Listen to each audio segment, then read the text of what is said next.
Hello दोस्तों, नमस्कार। आप लोगों का एग्री स्टडी 92 में बहुत बहुत स्वागत है। आज हम history, GK, GS, science, geography and computer science से संबंधित 1000 महत्वपूर्ण प्रश्नों को देखने वाले हैं, जो हमारी आने वाली यूपी ट्रिपल एससी पेट 2025 के दृष्टिकोण से अत्यंत महत्वपूर्ण होंगे। ये हमारी रिवीजन क्लास रहने वाली है। इसमें हमारा पहला प्रश्न है, किस सिख गुरु ने आदि ग्रंथ संकलित किया? किस सिख गुरु ने आदि ग्रंथ संकलित किया था? तो ऑप्शन नंबर सी राइट है, गुरु अर्जुन देव।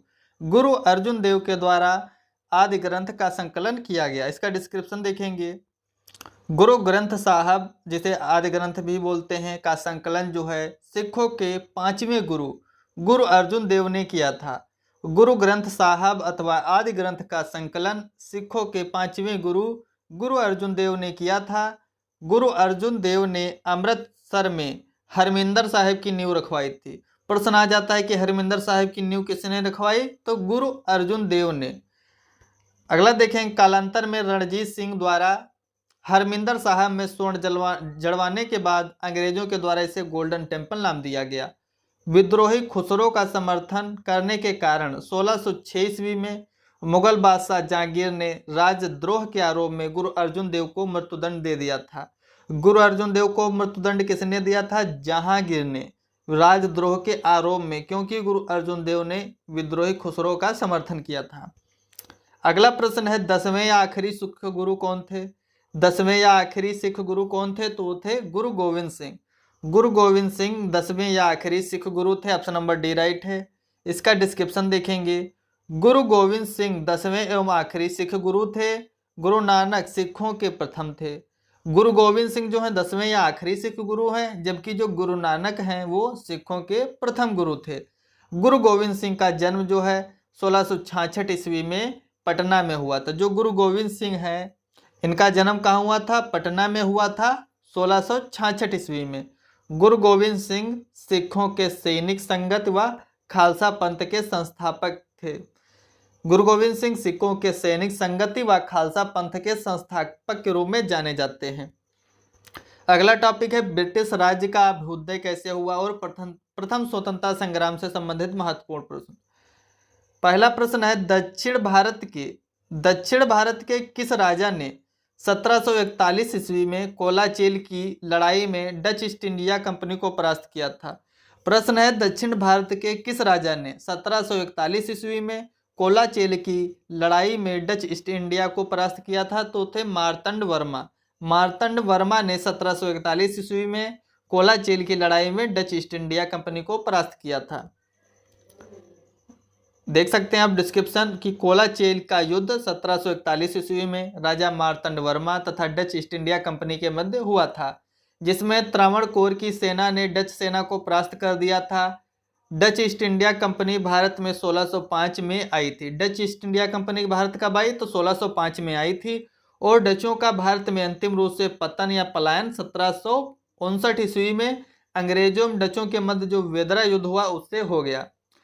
तो डच ईस्ट इंडिया कंपनी कब आई थी? 1605 में आई और 1759 ईस्वी में अंग्रेजों के मध्य जो वेदरा युद्ध हुआ उससे उनका पतन हो गया, डचों का। अगला प्रश्न है, वास्को डिगामा किस वर्ष कालीकट पर आया था? वास्को डिगामा किस वर्ष कालीकट में उतरा था? तो 1498 ईस्वी में। इसका डिस्क्रिप्शन देखेंगे। जो पुर्तगाली नाविक वास्को डिगामा था वो भारत आया था 20 मई 1498 को मालाबार के कालीकट तट पर, जो केरल में पड़ता है। वहाँ के शासक जमोरिन ने उसका स्वागत किया था।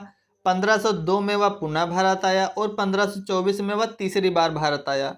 तो वास्को डिगामा जो है भारत में 3 बार आया। पहली बार आया था तो 20 मई 1498 ईस्वी को मालाबार यानी केरल का जो तट है मालाबार का कालीकट तट, वहाँ पर आया था। वहाँ के शासक जो जमोरिन ने थे वास्को डिगामा का स्वागत किया। 1498 के बाद फिर 1502 में आया वास्को डिगामा। उसके बाद फिर 1524 में तीसरी बार वास्को डिगामा भारत आया था। अगला प्रश्न देखेंगे। वास्को डिगामा एक पुर्तगाली अन्वेषक था जिसने भारत के लिए समुद्री मार्ग की खोज की थी, तो 20 मई 1498 को। अगला प्रश्न है, प्लासी का युद्ध कब हुआ था? तो प्लासी का युद्ध हुआ था 1757 को। प्लासी का युद्ध हुआ था 23 जून 1757 को। प्लासी का युद्ध 23 जून 1757 को अंग्रेजों तथा बंगाल के नवाब सिराजुद्दौला के बीच हुआ था। कहाँ पर हुआ था? नादिया जिला में प्लासी नामक स्थान पर। इस युद्ध में नवाब सिराजुद्दौला हार गए थे और अंग्रेजों द्वारा मीर जाफर को बंगाल का नवाब बना दिया गया था। इस युद्ध में अंग्रेजों की ओर से सेनापति रॉबर्ट क्लाइव थे। जो प्लासी का युद्ध हुआ 23 जून 1757 को अंग्रेजों और बंगाल के नवाब सिराजुद्दौला के बीच, जिसमें सिराजुद्दौला हार गए और उसके बाद जो मीर जाफर को बंगाल का नवाब बना दिया गया। अंग्रेजों की ओर से जो सेनापति थे वो थे रॉबर्ट क्लाइव। अगला प्रश्न है, प्लासी की लड़ाई अंग्रेजों और किसके बीच लड़ी गई थी? तो अभी बताया, सिराजुद्दौला के बीच। प्लासी की लड़ाई अंग्रेजों और सिराजुद्दौला के बीच लड़ी गई थी। अगला प्रश्न है, इनमें से किस लड़ाई में अंग्रेजों ने बंगाल के नवाब सिराजुद्दौला को हराया था? तो 1757 में प्लासी के युद्ध में अंग्रेजों ने सिराजुद्दौला को परास्त किया। अगला प्रश्न है, बक्सर के युद्ध के बाद ईस्ट इंडिया कंपनी मुगल शासक को प्रतिवर्ष कितने रुपए का भुगतान करने के लिए सहमत हुई थी? तो 26 लाख रुपए। बक्सर के युद्ध के बाद ईस्ट इंडिया कंपनी मुगल सम्राट को प्रतिवर्ष 26 लाख रुपए देने के लिए सहमत हुई थी। जो बक्सर का युद्ध हुआ था उसके बाद, बक्सर के युद्ध के बाद 12 अगस्त 1765 को क्लाइव ने मुगल बादशाह शाह आलम द्वितीय से इलाहाबाद की प्रथम संधि की थी। बक्सर के युद्ध के बाद 12 अगस्त 1765 को रॉबर्ट क्लाइव ने मुगल बादशाह जो शाह आलम द्वितीय थे उनके साथ इलाहाबाद की प्रथम संधि की, जिसकी शर्तें क्या थी? मुगल बादशाह ने बंगाल, बिहार, उड़ीसा की दीवानी जो थी ईस्ट इंडिया कंपनी को दे दी थी। कंपनी ने अवध के नवाब से कड़ा और मणिपुर जो प्रांत था छीनकर मुगल सम्राट को दे दिया था और कंपनी ने मुगल बादशाह को वार्षिक 26 लाख रुपए देना स्वीकार किया था और नजमुद्दौला को बंगाल का नवाब स्वीकार कर लिया गया था। जो इलाहाबाद की प्रथम संधि थी उसकी शर्तें थी कि कंपनी ने अवध के नवाब से कड़ा और मणिपुर प्रांत छीनकर मुगल सम्राट को दे दिया। कंपनी ने मुगल बादशाह को 26 लाख प्रतिवर्ष देना स्वीकार किया।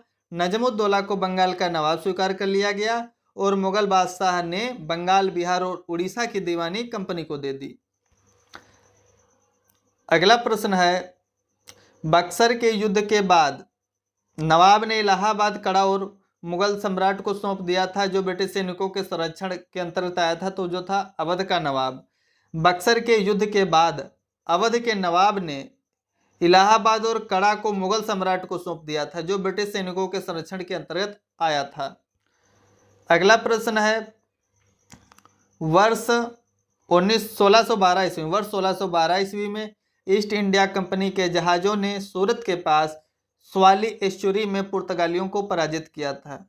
1612 ईस्वी में ईस्ट इंडिया कंपनी के जहाज़ों ने सूरत के निकट स्वाली के समुद्र तट पर पुर्तगालियों को पराजित किया था। इस युद्ध में अंग्रेजी सेना का नेतृत्व कैप्टन बेस्ट ने किया था। अंग्रेजों की इस विजय से पुर्तगाली एकाधिकार की निरंतरता भंग हो गई थी।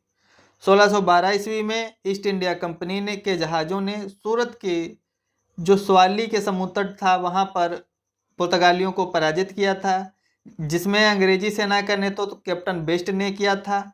इस युद्ध के बाद जो थी पुर्तगाली एकाधिकार की निरंतरता भंग हो गई थी। अगला प्रश्न है, पहली डेनिश ईस्ट इंडिया कंपनी ने अपना परिचालन किस वर्ष शुरू किया था? तो 1616 ईस्वी में। पहली डेनिश ईस्ट इंडिया कंपनी ने अपना परिचालन किस वर्ष शुरू किया था? तो 1616 ईस्वी में। अंग्रेजों के बाद डेनिश 1616 ईस्वी में भारत आए। 1616 में उन्होंने डेनिश ईस्ट इंडिया की कंपनी की स्थापना की। अंग्रेजों के बाद जो थे डेनिश 1616 ईस्वी में भारत आए। 1616 ईस्वी में उन्होंने डेनिश ईस्ट इंडिया कंपनी की स्थापना की और 18वीं शताब्दी के अंत तक ये सभी अपनी फैक्ट्रियां अंग्रेजों के हाथों बेचकर चले गए थे। अगला प्रश्न है, श्रीरंगपट्टनम का ऐतिहासिक शहर जिसे टीपू सुल्तान और उसके पिता हैदर अली का कब्रों का घर माना जाता है, वह किस शहर से लगभग 15 किलोमीटर की दूरी पर है? तो मैसूर।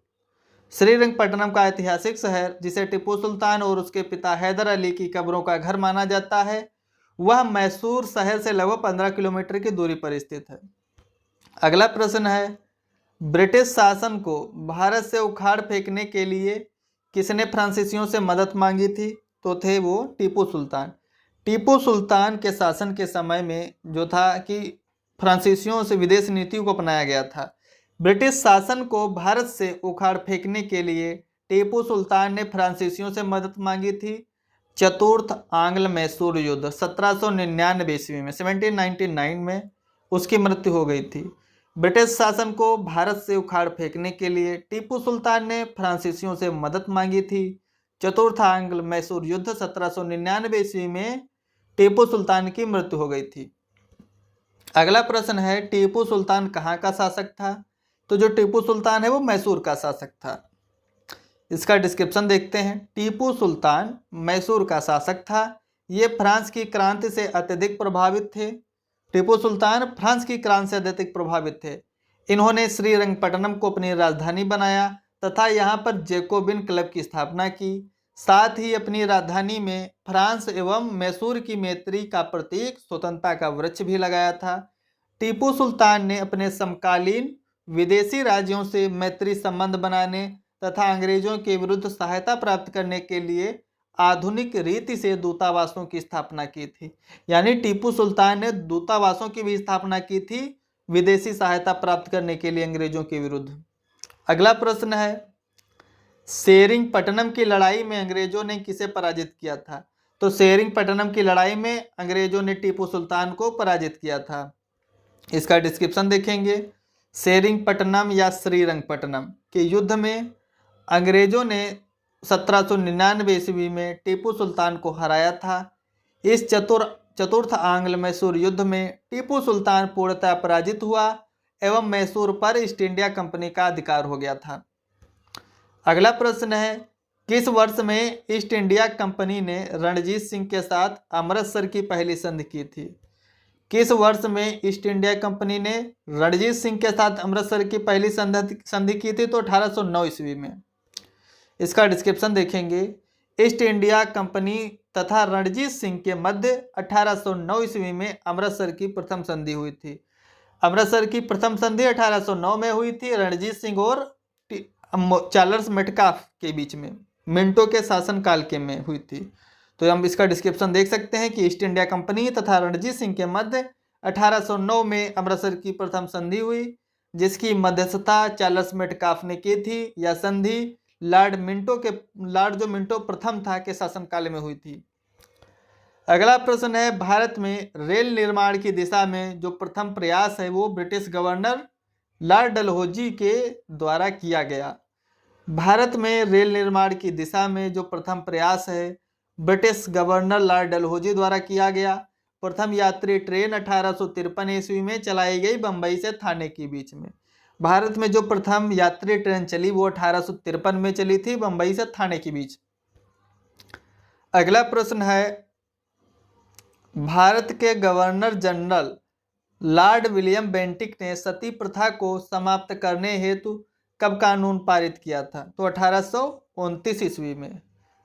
भारत के governor general Lord William Bentinck ने सती प्रथा को समाप्त करने के हेतु 1829 ईस्वी में कानून पारित किया था। इसका डिस्क्रिप्शन देखेंगे। वेरी इंपॉर्टेंट क्वेश्चन है ये। भारत के governor general Lord William Bentinck ने सती प्रथा को समाप्त करने के लिए 1829 में कानून पारित किया था। अगला प्रश्न है, निम्नलिखित में से कौन सा दूसरा प्रांत था जिसने सहायक संधि को स्वीकार किया था? तो ऑप्शन नंबर बी राइट है। मैसूर दूसरा प्रांत था जिसने सहायक संधि को स्वीकार किया था। भारतीय राज्यों को अंग्रेजी राजनीतिक परिधि में लाने के लिए जो लॉर्ड वेलेस्ली था उसने सहायक संधि प्रणाली का प्रयोग किया था। भारतीय राज्यों को अंग्रेजी राजनीतिक परिधि में लाने के लिए लॉर्ड वेलेस्ली ने सहायक संधि प्रणाली का प्रयोग किया। सहायक संधि को स्वीकार करने वाला पहला राज्य हैदराबाद था तथा दूसरा मैसूर और तीसरा तंजौर था। भारतीय राज्यों को अंग्रेजी राजनीतिक परिधि में लाने के लिए लॉर्ड वेलेस्ली ने सहायक संधि प्रणाली का प्रयोग किया था। सहायक संधि को स्वीकार करने वाला पहला राज्य हैदराबाद, दूसरा था मैसूर, तीसरा तंजौर, फिर अवध। अगला प्रश्न देखेंगे, सिविल सेवा किसके शासनकाल में प्रारंभ की गई? तो सिविल सेवा लॉर्ड कॉर्नवालिस के शासनकाल में प्रारंभ की गई थी। इसका डिस्क्रिप्शन देखेंगे, भारत में सिविल सेवा लॉर्ड कॉर्नवालिस के समय में प्रारंभ हुई। 1786 से 93 कॉर्नवालिस का कार्यकाल है। 1786 से 1793 लॉर्ड कॉर्नवालिस का कार्यकाल है। इसके समय में भारत में सिविल सेवा स्टार्ट हुई। कॉर्नवालिस को भारत में सिविल सेवा का जनक कहा जाता है। भारत में लॉर्ड कॉर्नवालिस को सिविल सेवा का जनक कहा जाता है। उसने कॉर्नवालिस संहिता प्रस्तुत की, जो कि शक्तियों के पृथक्करण पर आधारित थी। लॉर्ड कॉर्नवालिस ने पुलिस कर तथा व्यापार कर में बहुत सुधार किए और प्रशासन में कार्यकुशलता के लिए उसने अधिकारियों के घूस, उपहार, निजी व्यापार पर पूर्णतः प्रतिबंध लगा दिया था। इसके द्वारा शुरू की गई जो प्रशासनिक व्यवस्था थी वो 1858 तक चलती रही। इस जो लॉर्ड कॉर्नवालिस था, इसने जो था कि कॉर्नवालिस संहिता प्रस्तुत की। इसने व्यापारियों के निजी कह सकते हैं, इसने व्यापार क्षेत्र में भी सुधार किए, पुलिस कर, व्यापार कर को पृथक कर दिया था और इसने प्रशासनिक व्यवस्था को सुधार करने के लिए पूर्णतः प्रतिबंध लगा दिया था निजी उपहार और घूसों पर। अगला प्रश्न देखेंगे, ब्रिटिश साम्राज्य में अवध का विलयन कब हुआ था? तो ब्रिटिश साम्राज्य में अवध हो गया था विलय 1856 को। ब्रिटिश साम्राज्य में अवध का विलय 1856 में हुआ था। लॉर्ड डलहौजी ने आउटरम की रिपोर्ट के आधार पर कुशासन का आरोप लगाकर जो था ब्रिटिश साम्राज्य में मिला लिया था अवध को। ब्रिटिश साम्राज्य में अवध का विलय 1856 में हुआ था। लॉर्ड डलहौजी ने आउटरम की रिपोर्ट के आधार पर कुशासन का आरोप लगाकर अवध को ब्रिटिश साम्राज्य में मिला लिया था। उस समय अवध का नवाब था वाजिद अली शाह। 1856 में अवध का नवाब था वाजिद अली शाह। आउटरम की रिपोर्ट के आधार पर कुशासन का आरोप लगाकर इसको अपने में मिला लिया था। अगला प्रश्न है, लॉर्ड डलहौजी ने अवध को कब कब्जे में लिया? 1856 में। अगला प्रश्न है, जनवरी 1858 में लॉर्ड कैनिंग, जनवरी 1858 में लॉर्ड कैनिंग कहाँ चले गए थे? तो वो इलाहाबाद चले गए थे। दिल्ली डिवीजन को छोड़कर उत्तरी पश्चिमी प्रांत का गठन किया था। डिस्क्रिप्शन आप देख सकते हैं। जनवरी 1858 में लॉर्ड कैनिंग इलाहाबाद चले गए और दिल्ली डिवीजन को छोड़कर उत्तरी पश्चिमी प्रांत का गठन किया। 1857 के विद्रोह के समय लॉर्ड कैनिंग ही भारत के गवर्नर जनरल थे। ये बार बार प्रश्न पूछा जाता है कि जो 1857 की क्रांति थी उसके समय भारत के गवर्नर जनरल कौन थे? तो लॉर्ड कैनिंग। अगला प्रश्न है, भारत में किस गवर्नर जनरल को स्थानीय सुशासन का पिता कहते हैं? तो ऑप्शन नंबर डी राइट है, लॉर्ड रिपन। लॉर्ड रिपन को भारत में स्थानीय सुशासन का पिता कहा जाता है। डिस्क्रिप्शन आप देख सकते हैं। लॉर्ड रिपन के कार्यकाल में प्रस्तुत स्थानीय सुशासन प्रस्ताव 1882 में आया। भारत में आधुनिक स्थानीय प्रशासन प्रारंभ हुआ। लॉर्ड रिपन को स्थानीय सुशासन का पिता कहा जाता है। इन्होंने प्रांतीय सरकारों को आज्ञा दी कि वे प्रांतीय तथा स्थानीय नागरिक वित्तीय संस्थानों का एक सर्वेक्षण करें, जिससे यह निश्चय किया जा सके कि किन किन मदों में आमव्यय और स्थानीय प्रशासन के सदुपयोग किया जा सकता है। अगला प्रश्न है, विधवा पुनर्विवाह की स्थिति में किसने सुधार लाया? विधवा पुनर्विवाह की स्थिति में सुधार लाने के लिए ईश्वरचंद विद्यासागर ने अथक प्रयास किया था। विधवा पुनर्विवाह की स्थिति में सुधार लाने के लिए ईश्वरचंद विद्यासागर ने अथक प्रयत्न किया। 1855 में विद्यासागर ने ब्रिटिश सरकार से विधवा पुनर्विवाह पर कानून बनाने का अनुरोध किया था, जिसके परिणाम स्वरूप 26 जुलाई 1856 को हिंदू विधवा पुनर्विवाह अधिनियम पारित हुआ या लागू हुआ। ईश्वरचंद विद्यासागर के अथक प्रयासों से 26 जुलाई 1856 को हिंदू विधवा पुनर्विवाह अधिनियम 1856 लागू किया गया था, जिसे लॉर्ड कैनिंग द्वारा पारित किया गया था। इस अधिनियम के द्वारा विधवा विवाह को वैध करार देते हुए इनसे पैदा होने वाले बच्चों को वैध माना गया। अगला प्रश्न है बंगाल का विभाजन 1905 ब्रिटिश वायसराय उस समय कौन थे, किसके समय में हुआ था, तो कर्जन। बंगाल का विभाजन 1905 में हुआ था, किस वायसराय के कार्यकाल में, तो कर्जन के समय। इसका डिस्क्रिप्शन देखते हैं। बंगाल का विभाजन 1905 ब्रिटिश वायसराय लॉर्ड कर्जन के द्वारा भारतीय राष्ट्रवाद पर किया गया एक प्रचंड प्रहार था। अंग्रेज सरकार ने बंगाल विभाजन का कारण इसके बड़े प्रांत होने को बताया। अंग्रेजों ने कहा कि हम बंगाल विभाजन इसलिए कर रहे हैं क्योंकि यह बड़ा प्रांत है और प्रशासन में असुविधा आ रही है। 20 जुलाई 1905 को बंगाल विभाजन के निर्णय की घोषणा हुई। बंगाल के विभाजन की घोषणा 20 जुलाई 1905 को होती है और 16 अक्टूबर 1905 को यह योजना प्रभावी हुई। 16 अक्टूबर 1905 को पूरे बंगाल में शोक दिवस मनाया गया। लोगों ने उपवास रखा, वंदे मातरम गीत गाया और एक दूसरे को राखी बांधी। अगला प्रश्न है 1909 में ब्रिटिश सरकार ने भारत में सरकार की संरचना में कुछ सुधारों की घोषणा की, जिसे मार्लिमेंटो के रूप में जाना जाता है। तो मार्लिमेंटो सुधार या एक्ट कह सकते हैं 1909 में आया था। अगला प्रश्न देखेंगे, जॉन मार्ले द्वारा तैयार किया गया मार्लिमेंटो सुधार किस वर्ष अधिनियमित किया गया, तो 1909।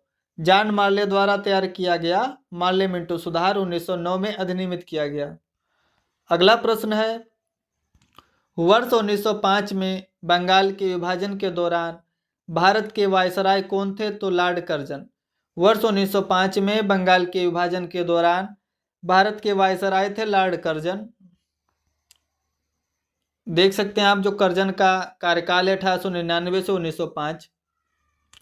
20 जुलाई 1905 को बंगाल के विभाजन की घोषणा होती है। 16 अक्टूबर 1905 को यह प्रभावी रूप से लागू होता है और 1911 के दिल्ली दरबार में बंगाल के विभाजन को निरस्त करने की घोषणा की गई। अगला प्रश्न है किसने बंगाल में स्थायी उपनिवेश की शुरुआत की, तो लॉर्ड कॉर्नवालिस। बंगाल में स्थायी उपनिवेश की शुरुआत लॉर्ड कॉर्नवालिस ने की। स्थायी उपनिवेश या स्थायी बंदोबस्त परमानेंट सेटलमेंट जिसे बोलते हैं को लॉर्ड कॉर्नवालिस ने प्रारंभ किया। या भू कर व्यवस्था 1793 ईस्वी में स्थायी कर दी गई। इस व्यवस्था को जमीन का मालिकाना हक जमींदारों को प्रदान किया गया। जो स्थायी बंदोबस्त व्यवस्था थी इसमें जमीन का मालिकाना हक जमींदारों को प्रदान किया गया था। अगला प्रश्न है निम्नलिखित में से कौन सी प्रणाली भारत में ब्रिटिश शासन के दौरान भूमि राजस्व प्रणाली से संबंधित नहीं थी, तो ये दस्तक प्रणाली जो थी राजस्व से संबंधित नहीं थी। अगला प्रश्न है महालवाड़ी प्रणाली कहाँ लागू की गई, तो महालवाड़ी प्रणाली जो थी उत्तर प्रदेश में शुरू की गई थी। अगला प्रश्न है लॉर्ड डलहौजी की विलय नीति का प्रथम शिकार, तो सतारा। लॉर्ड डलहौजी की विलय नीति का प्रथम शिकार जो था वो सतारा था। इसका डिस्क्रिप्शन देखेंगे। लॉर्ड डलहौजी 1848 से 1856 ईस्वी तक डॉक्ट्राइन ऑफ लेप्स यानी विलय नीति का आरंभ किया। विलय नीति का आरंभ या विपंगत के सिद्धांत को दिया था लॉर्ड डलहौजी ने। इस सिद्धांत के अंतर्गत उसने प्रदेशों को अंग्रेजी साम्राज्य में मिलाया था, जैसे सतारा है, जैतपुर, संभल आदि। इस प्रकार डलहौजी की विलय नीति या हड़प नीति का प्रथम शिकार सतारा था। अगला प्रश्न है चक्रवर्ती राज गोपालाचारी से पूर्व भारत के गवर्नर जनरल कौन थे, तो लॉर्ड माउंटबेटन। चक्रवर्ती राज गोपालाचारी से पूर्व भारत के गवर्नर जनरल लॉर्ड माउंटबेटन थे। इसका डिस्क्रिप्शन है मार्च 1947 में लॉर्ड माउंटबेटन ने भारत के गवर्नर जनरल के पद के रूप में शपथ ग्रहण की। उन्हें सत्ता हस्तांतरण के साथ यथासंभव भारत को संयुक्त रखने की घोषणा संयुक्त रखने की विशेष हिदायत के साथ भेजा गया था, लेकिन क्या था भारत का विभाजन हो गया। जिसके बाद भारत के जो प्रथम भारतीय गवर्नर जनरल बने वो थे चक्रवर्ती राजगोपालाचारी। चक्रवर्ती राजगोपालाचारी भारत के प्रथम भारतीय गवर्नर जनरल थे। अगला प्रश्न है स्वतंत्र भारत के प्रथम भारतीय व अंतिम गवर्नर जनरल, तो Chakravarti Rajagopalachari, option number A right. अगला प्रश्न 1947 में लॉर्ड माउंटबेटन द्वारा घोषित भारत और पाकिस्तान के लिए सीमा आयोग के अध्यक्ष थे? तो लॉर्ड सिरिल रेडक्लिफ थे। 1947 में लॉर्ड माउंटबेटन द्वारा घोषित भारत और पाकिस्तान के लिए सीमा आयोग के अध्यक्ष थे सिरिल रेडक्लिफ। जो रेडक्लिफ रेखा है किसके किसके बीच है? भारत और पाकिस्तान। वर्ष 1947 में लॉर्ड माउंटबेटन द्वारा घोषित भारत और पाकिस्तान के लिए सीमा आयोग के अध्यक्ष सिरिल रेडक्लिफ थे। भारत और पाकिस्तान के मध्य रेडक्लिफ रेखा का संबंध इन्हीं से है। इसमें आज हम जो है भारतीय संविधान के से रिलेटेड जो है हम 50 मोस्ट इंपॉर्टेंट क्वेश्चन डिस्कस करने वाले हैं। इसमें हमारा पहला प्रश्न है, भारतीय संविधान को माना जाता है, भारतीय संविधान को क्या माना जाता है? संघीय, एकात्मक, संसदीय या रूप विधान में संघीय और भावना में एकात्मक। तो जो इंडियन कॉन्स्टिट्यूशन है वो रूप विधान में संघीय और भावना में एकात्मक है। ऑप्शन नंबर डी राइट है। इसका डिस्कशन देखते हैं। भारतीय संविधान को जो है विधान रूप में संघीय और भावना में एकात्मक माना गया है। इस प्रकार जो भारतीय संविधान है वो क्या है? अर्ध संघात्मक संविधान है। जो इंडियन कॉन्स्टिट्यूशन है वो क्या है? अर्ध संघात्मक संविधान माना गया है। अगला प्रश्न है, भारतीय संविधान अपने नागरिकों को किस प्रकार की समानता का वचन देता है? जो भारतीय संविधान है वो अपने नागरिकों को हैसियत और अवसर की समानता का वचन देता है। इसका डिस्कशन देखते हैं। जो प्रेम्बल ऑफ कॉन्स्टिट्यूशन है यानी प्रस्तावना, उसमें आप देखेंगे तो उसमें लिखा हुआ है कि भारतीय संविधान अपने नागरिकों को सामाजिक, आर्थिक और राजनीतिक न्याय, यानी कितने प्रकार के न्याय देता है? 3 प्रकार के, सामाजिक, आर्थिक और राजनीतिक न्याय। स्वतंत्रता कितने प्रकार की? विचार, अभिव्यक्ति, विश्वास, धर्म और उपासना की स्वतंत्रता और प्रतिष्ठा और अवसर की समानता प्रदान करता है। भारतीय संविधान अपने नागरिकों को सामाजिक, आर्थिक और राजनीतिक न्याय, विचार, अभिव्यक्ति, विश्वास, धर्म, उपासना की स्वतंत्रता, प्रतिष्ठा और अवसर की समानता प्रदान करता है। अगला प्रश्न है, ईस्ट इंडिया कंपनी ने किस वर्ष में कलकत्ता में सर्वोच्च न्यायालय की स्थापना की थी? जो ईस्ट इंडिया ने कब कलकत्ता में सर्वोच्च न्यायालय की स्थापना की? तो इसके लिए इसमें चारों ऑप्शन नहीं है। इसके लिए जो रेगुलेटिंग एक्ट आया था 26 मार्च 1774 को, 1773 के रेगुलेटिंग एक्ट के तहत कलकत्ता में सर्वोच्च न्यायालय की स्थापना के लिए 26 मार्च 1774 को दी लेटर्स ऑफ पेटेंट जारी किया गया था। अगला प्रश्न है, निम्नलिखित में से किसको संविधान की आत्मा के रूप में माना गया है? जो प्रस्तावना है प्रीएम्बल ऑफ कॉन्स्टिट्यूशन, इसको संविधान की आत्मा माना गया है। प्रस्तावना को संविधान की आत्मा किसने कहा था? तो इसमें देखेंगे हम कि जो पंडित ठाकुर दास थे ये भारतीय संविधान सभा के एक सदस्य थे। भारतीय संविधान सभा के एक सदस्य पंडित ठाकुर दास भार्गव ने कहा था कि जो प्रस्तावना है वो संविधान का एक अति मूल्यवान भाग है, या संविधान की आत्मा है, या संविधान की कुंजी है। यह एक ऐसा यंत्र है जिससे संविधान को मापा जाता है। ठाकुरदास भार्गव जी ने कहा कि प्रस्तावना जो है क्या है? संविधान की कुंजी है, या एक ऐसा यंत्र है जिससे संविधान को मापा जाता है, या संविधान की आत्मा है, या एक अति मूल्यवान भाग है। अगला प्रश्न देखेंगे, निम्नलिखित में से किसने पहले 1935 में संविधान सभा का सुझाव दिया था? निम्नलिखित में से किसने पहले 1935 में संविधान सभा का सुझाव दिया था? तो एम.एन. राय थे। वर्ष 1935 में संविधान सभा का सुझाव जो है सर्वप्रथम एम.एन. राय ने दिया था, और इस विचार को मूर्त रूप यानी साकार रूप जो है पंडित जवाहरलाल नेहरू ने दिया था। इसके बाद दिसंबर 1936 के कांग्रेस के फैजपुर अधिवेशन में संविधान सभा के अर्थ तथा महत्व की व्याख्या की गई थी। जो कांग्रेस का फैजपुर अधिवेशन हुआ था 1936 में, उसमें संविधान सभा के अर्थ और महत्व की व्याख्या की गई थी। अगला प्रश्न है, भारतीय संविधान में कुल कितनी महिला सदस्य थी? भारतीय संविधान सभा में कुल कितनी महिला सदस्य थी? तो ऑप्शन नंबर सी राइट है, 15। भारतीय संविधान सभा में कुल 15 महिला सदस्य थी। अगला प्रश्न है, संविधान सभा के पहले अध्यक्ष तो कौन थे? तो संविधान सभा के जो पहले अध्यक्ष थे वो डॉक्टर सच्चिदानंद सिन्हा जी थे। इसका डिस्क्रिप्शन देखते हैं। जो 9 दिसंबर 1946 को भारतीय संविधान सभा की प्रथम बैठक हुई। कब संविधान सभा की प्रथम बैठक हुई थी? तो 9 दिसंबर 1946 को भारतीय संविधान सभा की प्रथम बैठक हुई, जिसमें डॉक्टर सच्चिदानंद सिन्हा को जो अस्थायी अध्यक्ष बनाया गया था। उसके बाद 2 दिन के बाद 11 दिसंबर 1946 को डॉक्टर राजेंद्र प्रसाद को सर्वसम्मत से संविधान सभा का स्थायी अध्यक्ष चुना गया था। 9 दिसंबर 1946 को भारतीय संविधान सभा की जो प्रथम बैठक हुई थी उसमें डॉक्टर जो सच्चिदानंद सिन्हा थे उनको अस्थायी अध्यक्ष चुना गया था, लेकिन 2 दिन के बाद 11 दिसंबर 1946 को डॉक्टर राजेंद्र प्रसाद को सर्वसम्मत से संविधान सभा का स्थायी अध्यक्ष चुना गया।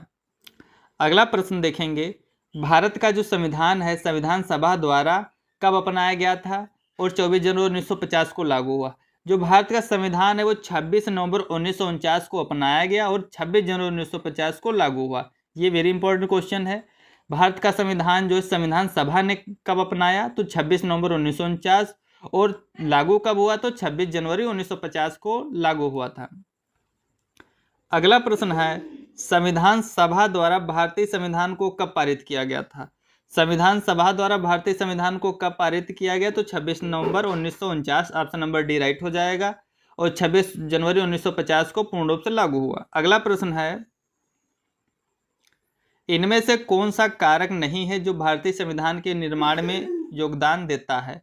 इनमें से कौन सा कारक नहीं है जो भारतीय संविधान के निर्माण में योगदान देता है तो औद्योगिक क्रांति से भारतीय संविधान के निर्माण में कोई लेना देना नहीं है। बाकी ब्रिटेन में संसदीय लोकतंत्र, रूस में समाजवादी क्रांति, अमेरिका में अधिकारों का विधेयक, ये सभी संविधान इंडियन कॉन्स्टिट्यूशन के निर्माण से रिलेटेड हैं। अगला प्रश्न है, इनमें से कौन सा भारतीय संविधान की एक महत्वपूर्ण विशेषता नहीं है। इसमें देख सकते हैं कि जो भारतीय संविधान का आर्टिकल 368 है में संविधान संशोधन की शक्ति एवं प्रक्रिया दी गई है। अगर आपसे प्रश्न आए भारतीय संविधान संशोधन की शक्ति और प्रक्रिया किसमें दी गई है तो आर्टिकल 368। भारतीय संविधान के संशोधन की प्रक्रिया और शक्ति किस आर्टिकल में दी गई है तो 368 में दी गई है।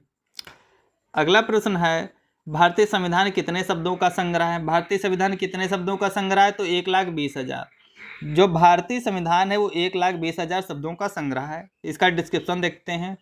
भारतीय संविधान जो है संविधान सभा द्वारा भारत के संविधान का निर्माण किया गया। भारतीय संविधान सभा द्वारा भारत के संविधान का निर्माण किया गया। मूल संविधान में कितने भाग थे 22 भाग थे, 395 अनुच्छेद थे और 8 अनुसूचियां थी। और जो संविधान है भारतीय संविधान विश्व का सबसे लंबा संविधान है। भारतीय संविधान विश्व का सबसे लंबा संविधान या लगभग 1,20,000 शब्दों का बना हुआ है। अब देखेंगे राज्य के नीति निर्देशक सिद्धांतों से संबंधित इंपॉर्टेंट क्वेश्चन। भारत के संविधान का कौन सा अनुच्छेद राष्ट्रीय महत्व के स्मारकों और स्थानों और वस्तुओं की सुरक्षा से संबंधित है तो ऑप्शन नंबर सी राइट है। जो अनुच्छेद 49 है वो राष्ट्रीय महत्व के स्मारकों और स्थानों और वस्तुओं की सुरक्षा से संबंधित है। अनुच्छेद 49 जो है भारतीय संविधान का वो राष्ट्रीय महत्व के जो स्मारक हैं, स्थान है, वस्तुओं की सुरक्षा से संबंधित है। और जो अनुच्छेद 48 है, अनुच्छेद 49 तो हो गया स्मारक, स्थान और वस्तुओं की सुरक्षा से संबंधित जो राष्ट्रीय महत्व के हैं, और अनुच्छेद जो 48 है वो कृषि एवं पशुपालन के गठन से संबंधित है। अनुच्छेद 48 कृषि एवं पशुपालन का संगठन या गठन से संबंधित है। और अनुच्छेद जो 48A है वो पर्यावरण के संरक्षण और संवर्धन से संबंधित है। अनुच्छेद 48 जो खाली है वो कृषि एवं पशुपालन के संगठन से है, और अनुच्छेद 48A पर्यावरण का संरक्षण, संवर्धन, वनवर्धन तथा वन जीवों की रक्षा से संबंधित है। और जो अनुच्छेद 50 है वो न्यायपालिका और कार्यपालिका के पृथक्करण से संबंधित है। अनुच्छेद 50 जो है न्यायपालिका और कार्यपालिका के पृथक्करण से संबंधित है। और अनुच्छेद जो 49 था वो राष्ट्रीय महत्व के स्मारक, स्थान, वस्तुओं की सुरक्षा से संबंधित है। और अनुच्छेद जो 48A है उसमें क्या बताया गया है कि पर्यावरण का संरक्षण, संवर्धन तथा वन जीवों की रक्षा से संबंधित है। अगला प्रश्न देखेंगे हम मौलिक अधिकार एवं कर्तव्यों से। भारतीय संविधान का निम्नलिखित में से कौन सा अनुच्छेद जो विधिक समता यानी कानून के समान सामने समता से संबंधित है। कौन सा आर्टिकल है कानून के समक्ष समता से संबंधित है तो अनुच्छेद 14, ऑप्शन नंबर ए राइट है। इसमें भारतीय संविधान का अनुच्छेद 14 जो है वो कानून के सामने समानता यानी विधिक समता से संबंधित है। इसका डिस्क्रिप्शन देखते हैं। अनुच्छेद 14 जो विधि के समक्ष समता यानी समानता से संबंधित है। यह मौलिक अधिकार के अंतर्गत आता है। समता का जो अधिकार है वो मौलिक अधिकार के अंतर्गत आता है। संविधान के भाग 3 में अनुच्छेद 12 से 35 तक मौलिक अधिकार वर्णित है। भारतीय संविधान के जो भाग 3 है उसमें 12 से 35 आर्टिकल तक मौलिक अधिकार वर्णित है। इसे संयुक्त राज्य अमेरिका के संविधान से लिया गया है। जो मौलिक अधिकार है उनको कहाँ से लिया गया है, अमेरिका के संविधान से लिया गया है। और इसमें आर्टिकल जो है 12 से 35 तक मौलिक अधिकार दिए गए हैं। अगला प्रश्न है, भारतीय संविधान का कौन सा अनुच्छेद कानून के समक्ष समानता प्रदान करेगा? आर्टिकल 14। अगला प्रश्न है, संविधान के किस अनुच्छेद के प्रावधानों के अंतर्गत भारत सरकार ने भारत रत्न और पद्मश्री का प्रारंभ किया? तो आर्टिकल 18। भारतीय संविधान के किस अनुच्छेद के प्रावधानों के अंतर्गत भारत सरकार ने भारत रत्न और पद्मश्री को प्रारंभ किया? तो अनुच्छेद 18। अगला प्रश्न है, भारतीय संविधान का कौन निम्न में से अनुच्छेद जो है मानव के क्रय विक्रय और जबरदस्ती मजदूरी कराने पर प्रतिबंध लगाता है? तो 23। आर्टिकल जो 23 है वो मानव के क्रय विक्रय और जबरदस्ती मजदूरी कराने पर प्रतिबंध लगाता है। अगला प्रश्न है, कौन सा मौलिक अधिकार अल्पसंख्यकों के हितों का संरक्षण की बात करता है? तो ऑप्शन नंबर डी इसमें राइट हो जाएगा, सांस्कृतिक और शैक्षिक अधिकार। कौन सा मौलिक अधिकार अल्पसंख्यकों के हितों के संरक्षण की बात करेगा? तो सांस्कृतिक और शैक्षिक अधिकार। अगला प्रश्न है, मौलिक कर्तव्यों से संबंधित अनुच्छेद 51A को संविधान में शामिल किया गया था? तो 42वां संविधान संशोधन के द्वारा अनुच्छेद 51A जोड़ा गया। अनुच्छेद 51A 42वें संशोधन के द्वारा जोड़ा गया। अगला प्रश्न है, निम्न में से किस एक की संस्तुति के आधार पर मूल कर्तव्य से संबंधित प्रावधानों को भारत के संविधान में जोड़ा गया? तो स्वर्ण सिंह समिति। जो मूल कर्तव्यों से संबंधित जो प्रावधान थे उनको भारत के संविधान में जोड़ा गया था, उसे कौन सी समिति रिलेटेड है? वो स्वर्ण सिंह समिति संबंधित है, मूल कर्तव्यों से संबंधित है स्वर्ण सिंह समिति, जिसके आधार पर जो है भारतीय संविधान में मौलिक कर्तव्य जोड़े गए, मूल कर्तव्य जोड़े गए। अगला प्रश्न है, निम्नलिखित में से कौन सी समिति ने मूल कर्तव्यों को संविधान में सम्मिलित करने का सुझाव दिया था? किस समिति ने मूल कर्तव्यों को संविधान में सम्मिलित करने का सुझाव दिया? तो स्वर्ण सिंह समिति। अगला प्रश्न है, 42वें संविधान संशोधन के माध्यम से भारतीय संविधान में किस मौलिक कर्तव्य को शामिल किया गया था? तो आर्टिकल 10। 42वें संविधान संशोधन के माध्यम से भारतीय संविधान में आर्टिकल जो है 10 मतलब मौलिक कर्तव्यों को जोड़ा गया था। ऑप्शन नंबर इसमें सी राइट हो जाएगा। अगला प्रश्न है, भारतीय संविधान के अंतर्गत निम्नलिखित में से कौन एक मौलिक कर्तव्य नहीं है? लोक चुनाव में वोट डालना, वैज्ञानिक दृष्टिकोण को विकसित करना, लोक संपत्ति की सुरक्षा करना, संविधान को मानना और इसके आदर्शों की कदर करना। तो इस जो तीनों नीचे के राइट हो जाएंगे, लेकिन ऑप्शन नंबर जो ए है वो सही नहीं है, मौलिक कर्तव्य नहीं है। 42वें संविधान संशोधन में जो है 10 मौलिक कर्तव्य शामिल किए गए थे, जिसमें से ऑप्शन नंबर ए राइट नहीं है। अगला प्रश्न है, संसदीय प्रणाली से संबंधित क्वेश्चन है। भारत के संविधान का कार्य जो भारत के राष्ट्रपति हैं प्रेसिडेंट ऑफ इंडिया, उनका कार्यकाल कितना होता है? तो 5 वर्ष का होता है। भारत का जो राष्ट्रपति है देश का राष्ट्राध्यक्ष या प्रथम नागरिक माना जाता है। द्रौपदी मुर्मू जो है वर्तमान में प्रेसिडेंट ऑफ इंडिया हैं, जिसके पास जो भारतीय सशस्त्र सेना की कमान होती है, तथा भारत का राष्ट्रपति लोकसभा, राज्यसभा और विधानसभा के निर्वाचित सदस्यों द्वारा चुना जाता है। जो भारत का राष्ट्रपति है किसके द्वारा चुना जाएगा? राष्ट्रपति जो है राज्यसभा, लोकसभा और विधानसभा के निर्वाचित सदस्यों द्वारा चुना जाएगा, जिसका कार्यकाल 5 साल का होता है। अगला प्रश्न है, भारतीय संविधान के किस अनुच्छेद के द्वारा राष्ट्रपति के पास अध्यादेश जारी करने की शक्ति है? तो अनुच्छेद 123 के अंतर्गत जो है भारत का राष्ट्रपति अध्यादेश जारी कर सकता है। अगला प्रश्न है, राष्ट्रपति द्वारा राज्यसभा में कितने सदस्यों को नामित किया जा सकता है? राष्ट्रपति जो है वो राज्यसभा में 12 सदस्यों को नामित कर सकता है। अगला प्रश्न है, भारत में राष्ट्रपति द्वारा राज्यसभा में कितने सदस्यों को मनोनीत किया जाता है? तो 12। अगला प्रश्न है, अनुसूचित जाति यानी एससी के संरक्षण के लिए एक अनुसूचित जनजाति यानी जो एसटी है, एसटी के संरक्षण के लिए एक क्षेत्र को अनुसूचित क्षेत्र के रूप में घोषणा करने की शक्ति किसके पास है? तो भारत का राष्ट्रपति के पास। जो भारत का राष्ट्रपति है किसी भी क्षेत्र को अनुसूचित क्षेत्र के रूप में घोषित कर सकता है। ऑप्शन नंबर 20 में राइट है। इसका डिस्क्रिप्शन देखते हैं। जो अनुसूचित जनजाति के संरक्षण के लिए एक क्षेत्र को अनुसूचित क्षेत्र के रूप में घोषणा करने की शक्ति भारतीय संविधान के अनुच्छेद 244 फर्स्ट के तहत 5वीं अनुसूची में भारतीय राष्ट्रपति को प्राप्त है। अगला प्रश्न है, भारत में राष्ट्रपति अपना कार्यकाल पूरा होने के पहले अपना त्यागपत्र किसको देते हैं? उपराष्ट्रपति को। जो राष्ट्रपति हैं अपना कार्यकाल पूरा होने के पहले अपना त्यागपत्र उपराष्ट्रपति को देते हैं। भारतीय संविधान के अनुच्छेद 56 फर्स्ट के तहत राष्ट्रपति अपना त्यागपत्र उपराष्ट्रपति को देते हैं। 56 फर्स्ट के तहत राष्ट्रपति अपना त्यागपत्र उपराष्ट्रपति को सौंपते हैं। अगला प्रश्न है, किस भारतीय राष्ट्रपति ने आयरिश स्वतंत्रता संग्राम में भाग लिया और इसके लिए जेल भी गए? तो ऑप्शन नंबर सी राइट है। जो वीवी गिर थे उन्होंने आयरिश स्वतंत्रता संग्राम में भाग लिया और इसके लिए जेल भी गए। वीवी गिर ऐसे भारतीय राष्ट्रपति हैं जिन्होंने आयरिश स्वतंत्रता संग्राम में भाग लिया और इसके लिए जेल भी गए।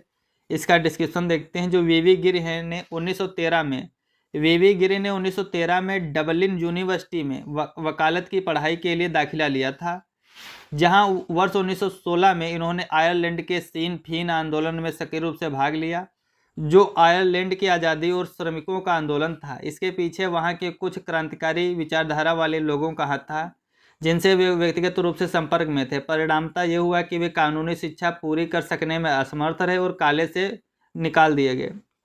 नीलम संजीव रेड्डी भारत के राष्ट्रपति हैं। नीलम जो संजीव रेड्डी हैं भारत के छठे राष्ट्रपति थे। इसका डिस्क्रिप्शन देखते हैं। जो नीलम संजीव रेड्डी हैं भारत के छठे राष्ट्रपति हैं। उनका कार्यकाल 25 जुलाई 1977 से 25 जुलाई 1982 है। वे भारत के पहले गैर कांग्रेसी राष्ट्रपति थे। ये वेरी इंपॉर्टेंट क्वेश्चन है। भारत के पहले गैर कांग्रेसी राष्ट्रपति कौन थे? तो नीलम संजीव रेड्डी थे। इनका कार्यकाल 25 जुलाई 1977 से 25 जुलाई 1982 तक है। ये भारत के एकमात्र ऐसे राष्ट्रपति थे जो निर्विरोध चुने गए। नीलम संजीव रेड्डी भारत के ऐसे राष्ट्रपति जो निर्विरोध चुने गए। ये गैर कांग्रेसी राष्ट्रपति थे। सर्वोच्च न्यायालय के न्यायाधीश पद पर नियुक्ति के पात्र बनने के लिए किसी जज को उच्च न्यायालय के न्यायाधीश के रूप में कितने वर्षों तक कार्य करना आवश्यक है? तो ऑप्शन नंबर बी राइट है। इसमें 5 वर्ष तक। अगर कोई सर्वोच्च न्यायालय का न्यायाधीश बनना चाहता है तो उसके लिए कम से कम वह हाई कोर्ट में 5 साल तक जज का कार्य करे। ऑप्शन नंबर बी इसमें राइट है।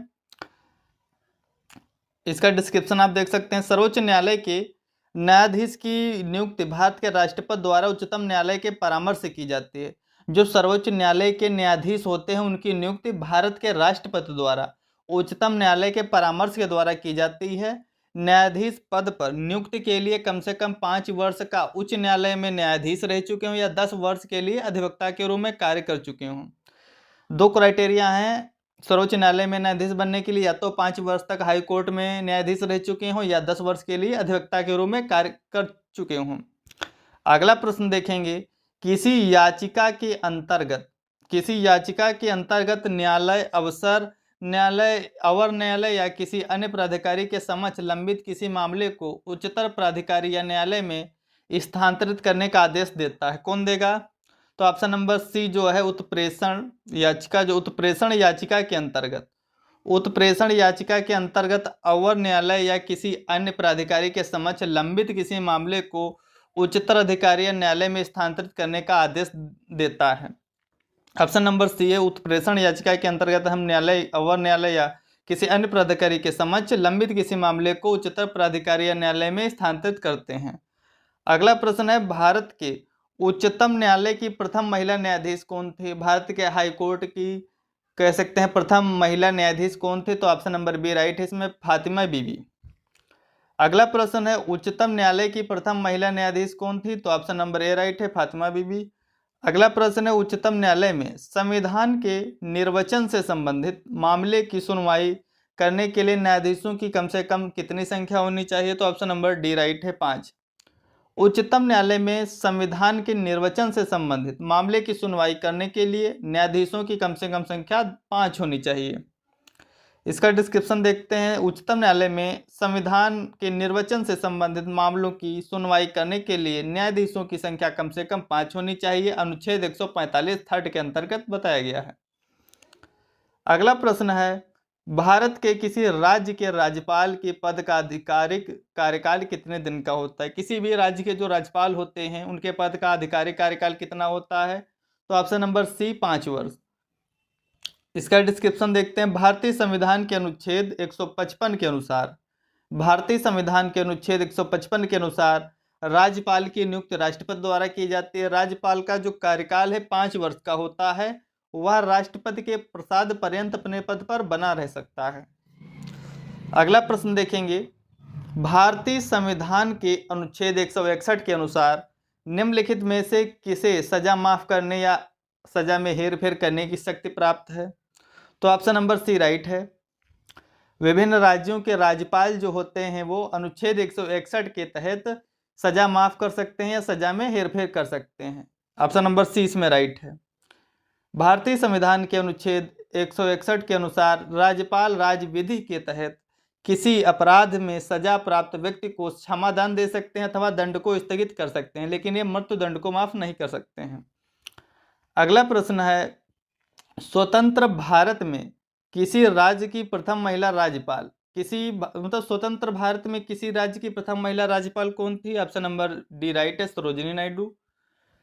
स्वतंत्र भारत में किसी राज्य की प्रथम महिला राज्यपाल सरोजिनी नायडू थी। वह कांग्रेस की पहली महिला अध्यक्ष थी। इन्होंने 1925 में कांग्रेस के कानपुर अधिवेशन की अध्यक्षता की थी। सरोजिनी नायडू ने 1925 में कांग्रेस के कानपुर अधिवेशन की अध्यक्षता की। ये जो थी स्वतंत्र भारत में किसी भी राज्य की प्रथम महिला राज्यपाल थी। अगला प्रश्न है, राज्यपाल राज्य का कार्यकारी प्रमुख होता है। भारतीय संविधान के अनुच्छेद 155 के तहत राज्य के राज्यपाल की नियुक्ति भारत के राष्ट्रपति द्वारा की जाती है। जो राज्यपाल है राष्ट्रपति के प्रसाद पर्यंत अपने पद पर रह सकता है। इसका कार्यकाल 5 वर्ष का होता है। और अनुच्छेद 161 के तहत राज्यपाल जो है क्षमादान की शक्ति रखता है। अगला प्रश्न देखेंगे, भारत के संविधान में निम्न में से किसके विरुद्ध अभियोग चलाने का प्रावधान नहीं है? किसके विरुद्ध जो है संवैधानिक तौर पर अभियोग नहीं चलाया जा सकता है? तो ऑप्शन नंबर बी, राज्य के राज्यपाल के विरुद्ध। भारत के संविधान में राज्य के राज्यपाल के विरुद्ध अभियोग चलाने का प्रावधान नहीं है। भारतीय संविधान के अनुच्छेद 161 में राष्ट्रपति, अनुच्छेद 67 ख में उपराष्ट्रपति तथा अनुच्छेद 124(4) में उच्चतम न्यायालय के न्यायाधीशों के विरुद्ध अभियोग चलाने का प्रावधान है। भारत के संविधान में राज्य के राज्यपाल के विरुद्ध आप अभियोग नहीं चला सकते हैं, कोई प्रावधान नहीं है। लेकिन जो अनुच्छेद 61 है उसके तहत आप राष्ट्रपति के विरुद्ध अभियोग चला सकते हैं। अनुच्छेद 67 ख के तहत उपराष्ट्रपति के विरुद्ध अभियोग चला सकते हैं।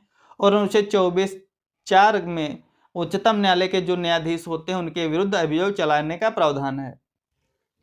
अगला प्रश्न है, उत्तर प्रदेश के उच्च न्यायालय के मुख्य न्यायाधीश की नियुक्ति कौन करेगा? उत्तर प्रदेश के जो उच्च न्यायालय के मुख्य न्यायाधीश होते हैं उनकी नियुक्ति कौन करेगा? ऑप्शन नंबर बी राइट है, भारत का राष्ट्रपति। किसी भी प्रदेश के जो उच्च न्यायालय के मुख्य न्यायाधीश होते हैं कि नियुक्ति राष्ट्रपति करता है। भारत के मुख्य न्यायाधीश और संबंधित राज्य के राज्यपाल से परामर्श के बाद। अगला प्रश्न है, विश्व का विशालतम न्यायिक प्राधिकरण। विश्व का विशालतम न्यायिक प्राधिकरण कौन सा है? तो इलाहाबाद हाई कोर्ट है। 17 का बी ऑप्शन राइट है। पदों की संख्या के आधार पर विशालतम न्यायिक जो प्राधिकरण है इलाहाबाद उच्च न्यायालय है। पदों की संख्या के आधार पर विशालतम जो न्यायिक प्राधिकरण है इलाहाबाद उच्च न्यायालय है, जहां वर्तमान में 160 पद स्वीकृत हैं। अगला प्रश्न है, भारतीय संविधान के निम्नलिखित में से किस अनुच्छेद के अंतर्गत विधानसभा को विधान परिषद का सृजन करने का प्रस्ताव पास करने की इजाजत मिलती है? कौन से अनुच्छेद के तहत जो है विधानसभा को विधान परिषद का सृजन करने का प्रस्ताव पास करने की इजाजत मिलती है? तो ऑप्शन नंबर बी 169 आर्टिकल 169 के तहत जो है विधानसभा को विधान परिषद का सृजन करने के लिए जो प्रस्ताव पास करने की इजाजत मिलती है। इसका डिस्क्रिप्शन देखते हैं। भारतीय संविधान के अनुच्छेद 169 के तहत यदि राज्य की विधानसभा ने विधान परिषद के सृजन यानी अथवा उत्पादन के लिए संकल्प या प्रस्ताव दिया है तो कुल सदस्य संख्या के बहुमत द्वारा तथा उपस्थित और मत देने वाले सदस्यों की कम से कम संख्या 2/3 बहुमत द्वारा पारित होना चाहिए, तो इसे संसद के लिए उपलब्ध कर सकेंगे। अगला प्रश्न है, किसी विधानसभा में भारत के संविधान के अनुसार कम से कम और अधिक से अधिक कितने सदस्य हो सकते हैं? किसी विधानसभा में भारत के संविधान के अनुसार कम से कम और अधिक से अधिक कितने सदस्य हो सकते हैं? तो ऑप्शन नंबर डी राइट है। किसी विधानसभा में भारत के संविधान से कम 60 सदस्य और अधिक से अधिक 500 सदस्य हो सकते हैं विधानसभा में। अगला डिस्क्रिप्शन देखते हैं। भारतीय संविधान के अनुच्छेद 170 के तहत भारतीय संविधान के अनुच्छेद 170 के तहत विधानसभाओं में कम से कम 60 एवं अधिक से अधिक 500 सदस्य हो सकते हैं। विधानसभा का जो सदस्यों का कार्यकाल है 5 वर्ष होता है। अगला प्रश्न है, भारतीय राज्यों में मुद्रा बिल होने के लिए एक बिल को कौन प्रमाणित करता है? भारतीय राज्यों में मुद्रा बिल होने के लिए एक बिल को कौन पारित करेगा? तो ऑप्शन नंबर ए राइट है, राज्य विधानसभाओं का अध्यक्ष। भारतीय राज्यों में मुद्रा बिल होने के लिए एक बिल को कौन प्रमाणित करेगा? तो राज्य विधानसभा का अध्यक्ष।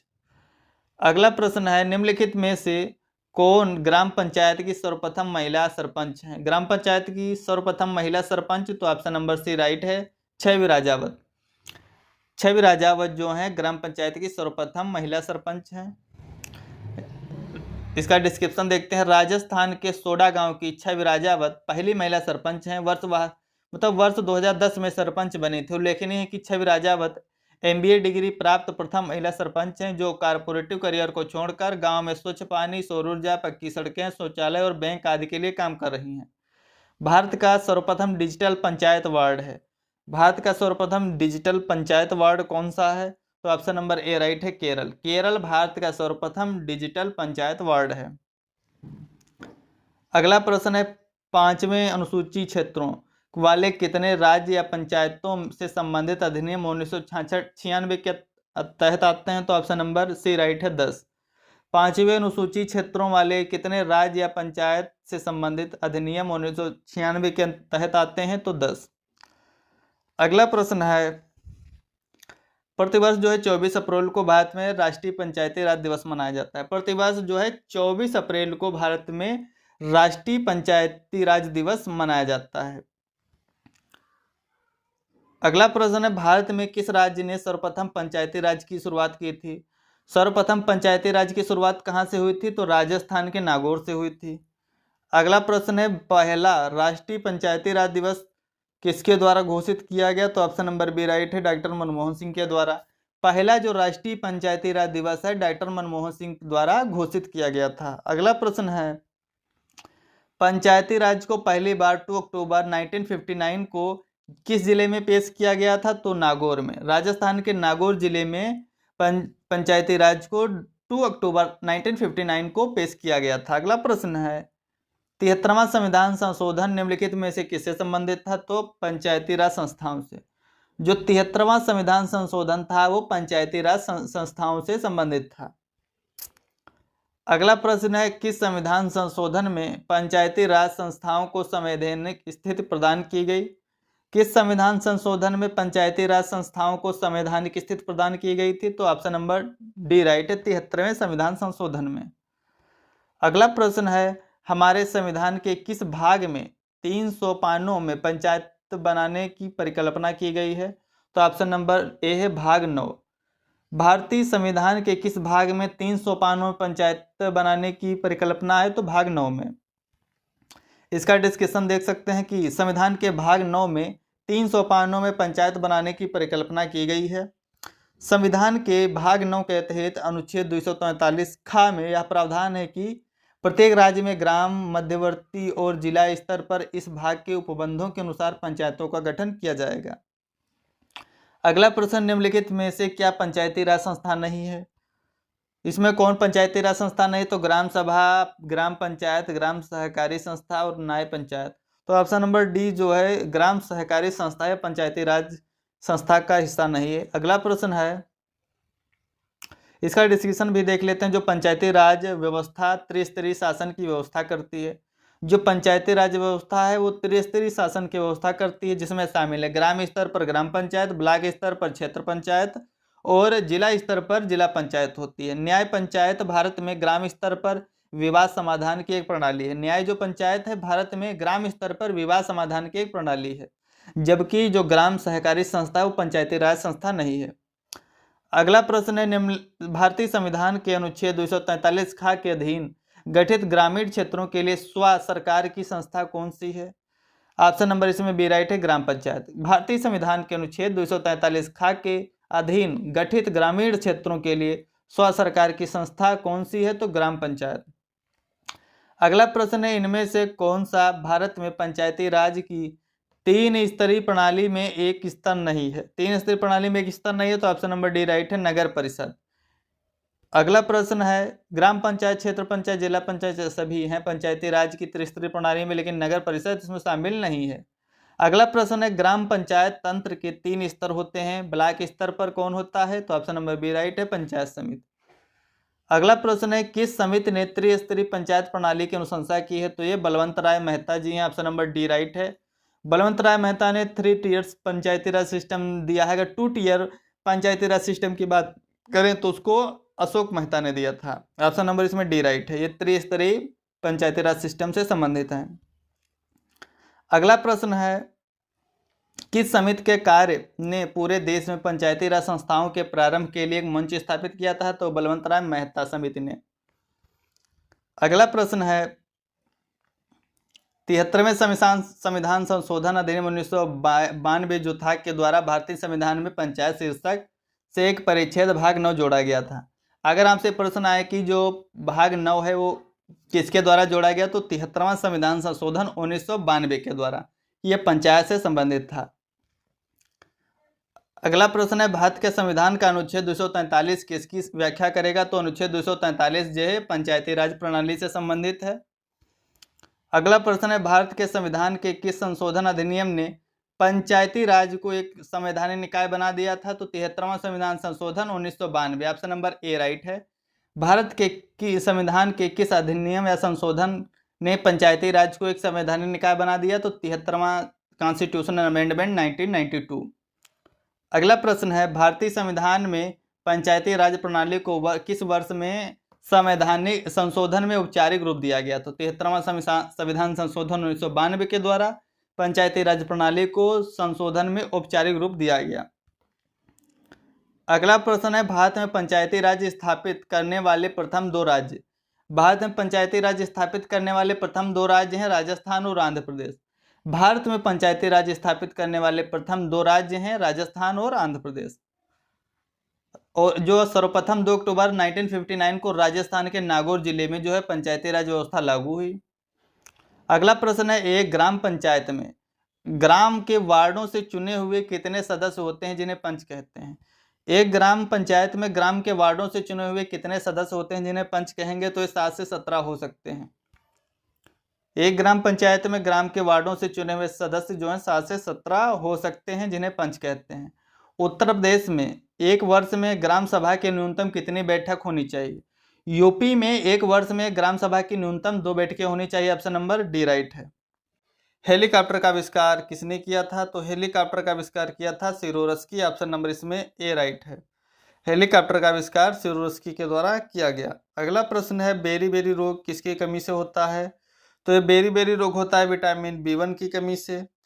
अगला प्रश्न है, क्लोरोफिल को किसके द्वारा पृथक किया गया था और नामित किया गया था?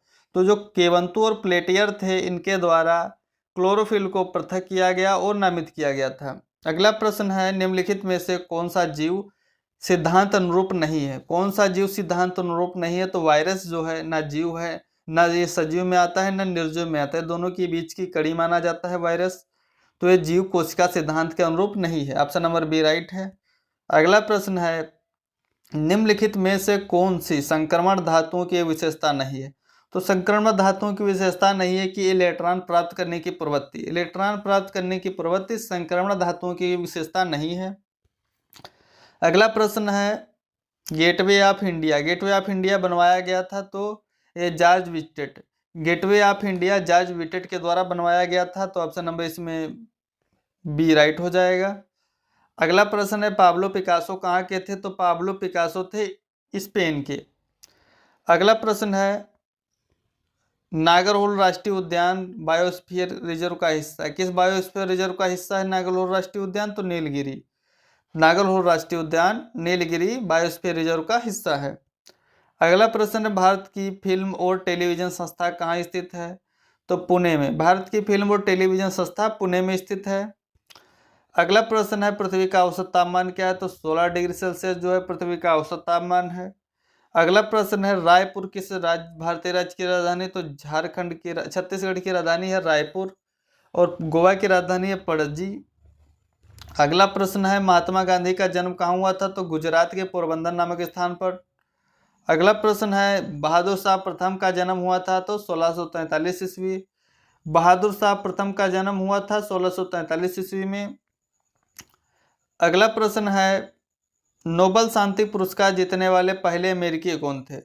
नोबल शांति पुरस्कार जीतने वाले पहले अमेरिकी कौन थे? तो ऑप्शन नंबर इसमें सी राइट है, थियोडोर रूजवेल्ट। थियोडोर रूजवेल्ट जो थे पहले अमेरिकी थे जिन्हें नोबल शांति पुरस्कार मिला। त्वरण होता है बल का व्युत्क्रमानुपाती, समानुपाती या समानु समानुपाती, तो इसका राइट ऑप्शन हो जाएगा बल का समानुपाती। जो त्वरण है वो बल का समानुपाती है। अगला प्रश्न है, भारत के संविधान का गठन कब हुआ था? तो संविधान सभा के द्वारा 26 नवंबर 1949 को संविधान जो है अपना लिया गया था।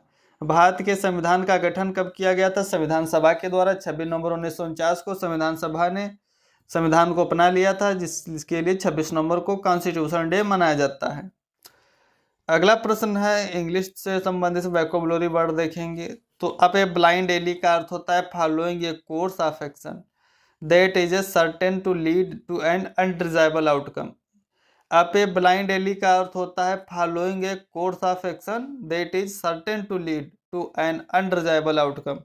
अगला है टेपेस्ट्री। टेपेस्ट्री का अर्थ होता है a piece of thick textile fabric with picture अथवा डिजाइन।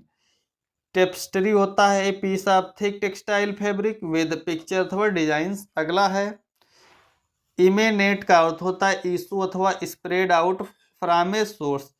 इमेनेट का अर्थ होता है इशू अथवा spread out from a source. अगला प्रश्न है इंसिस्टेड। इंसिस्टेड होता है टू बी एम्फेटिक अथवा फर्म अथवा रिजोल्यूट।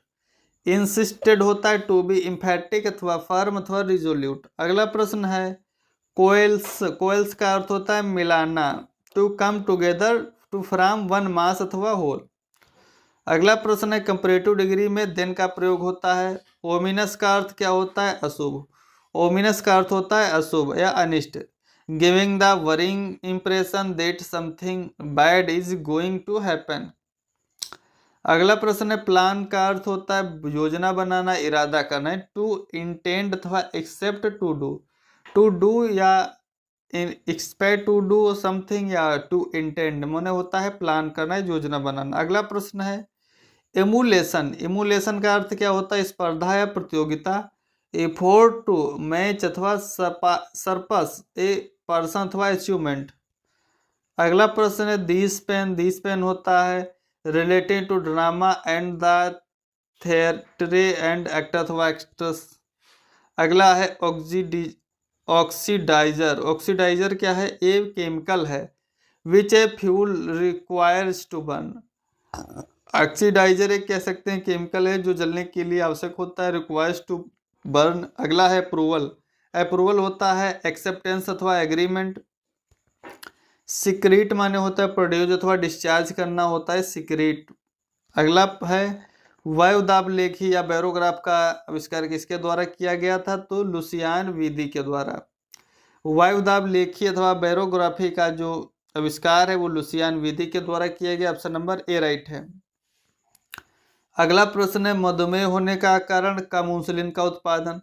जो अग्नाशय की लैंगर सुदीपकाएं होती हैं उनसे जब इंसुलिन का कम श्रावण होता है, उत्पादन होता है, तो मधुमेह या डायबिटीज हो जाता है।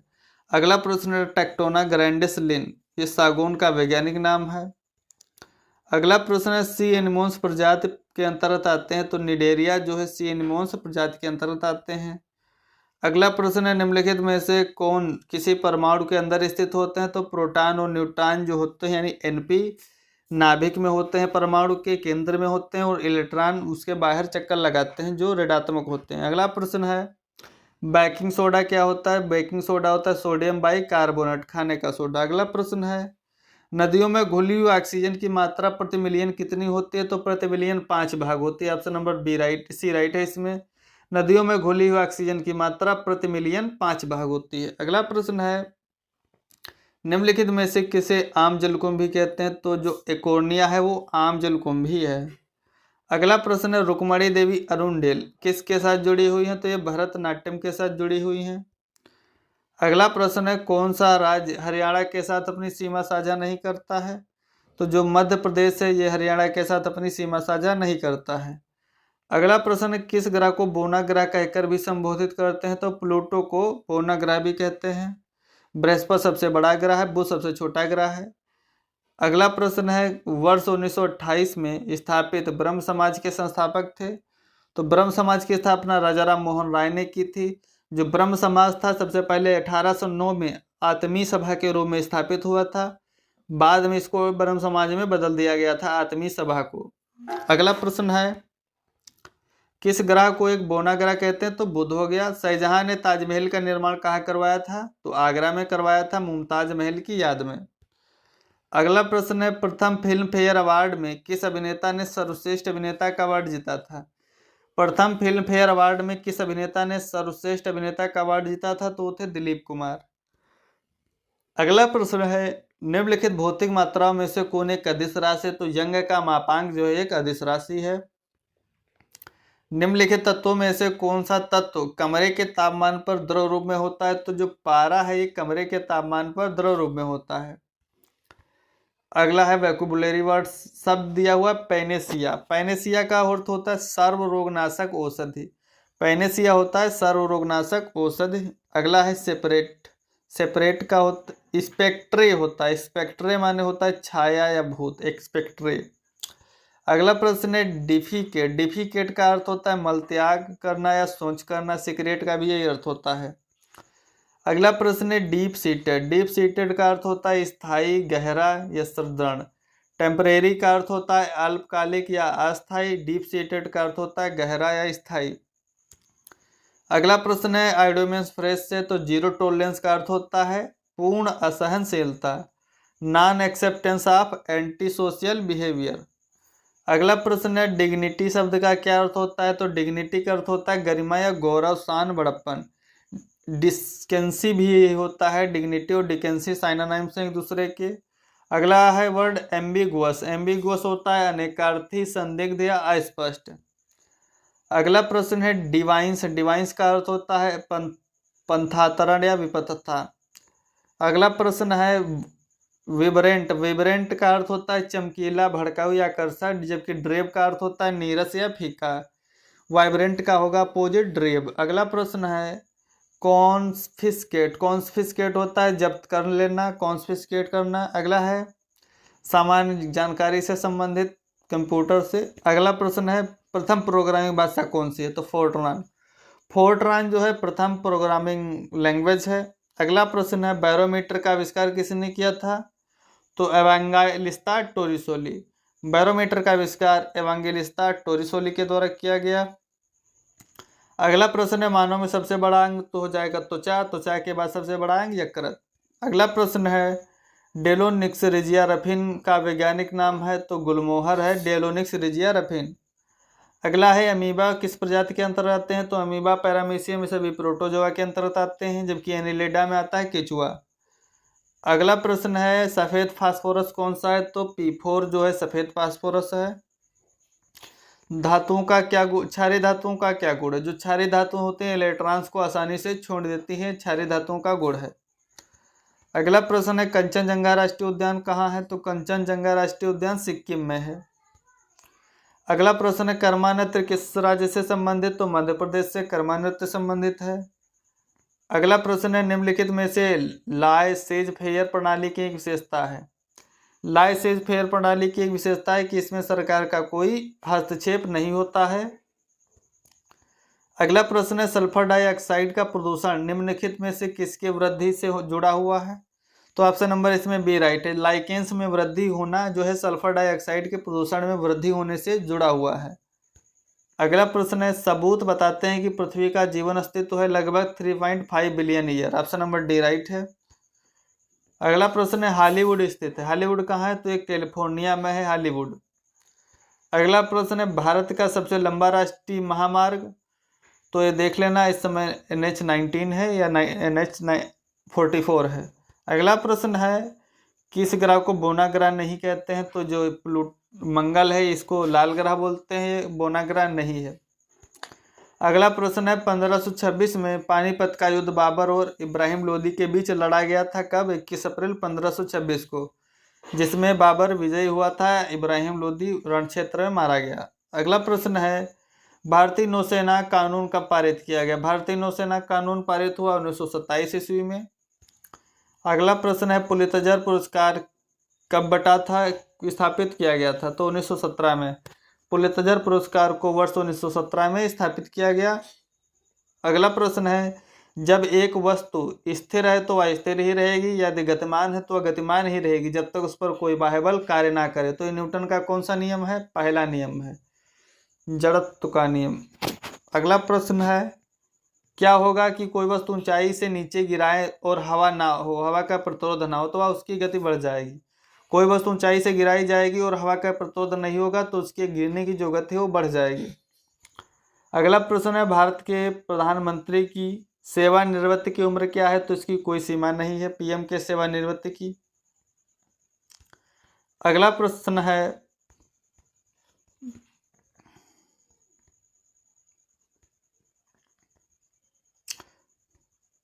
इंग्लिश से संबंधित है कि मॉडरेट। अजीत बजाज किस खेल से जुड़े हुए हैं, तो साहसिक खेल से जुड़े हुए हैं Ajit Bajaj.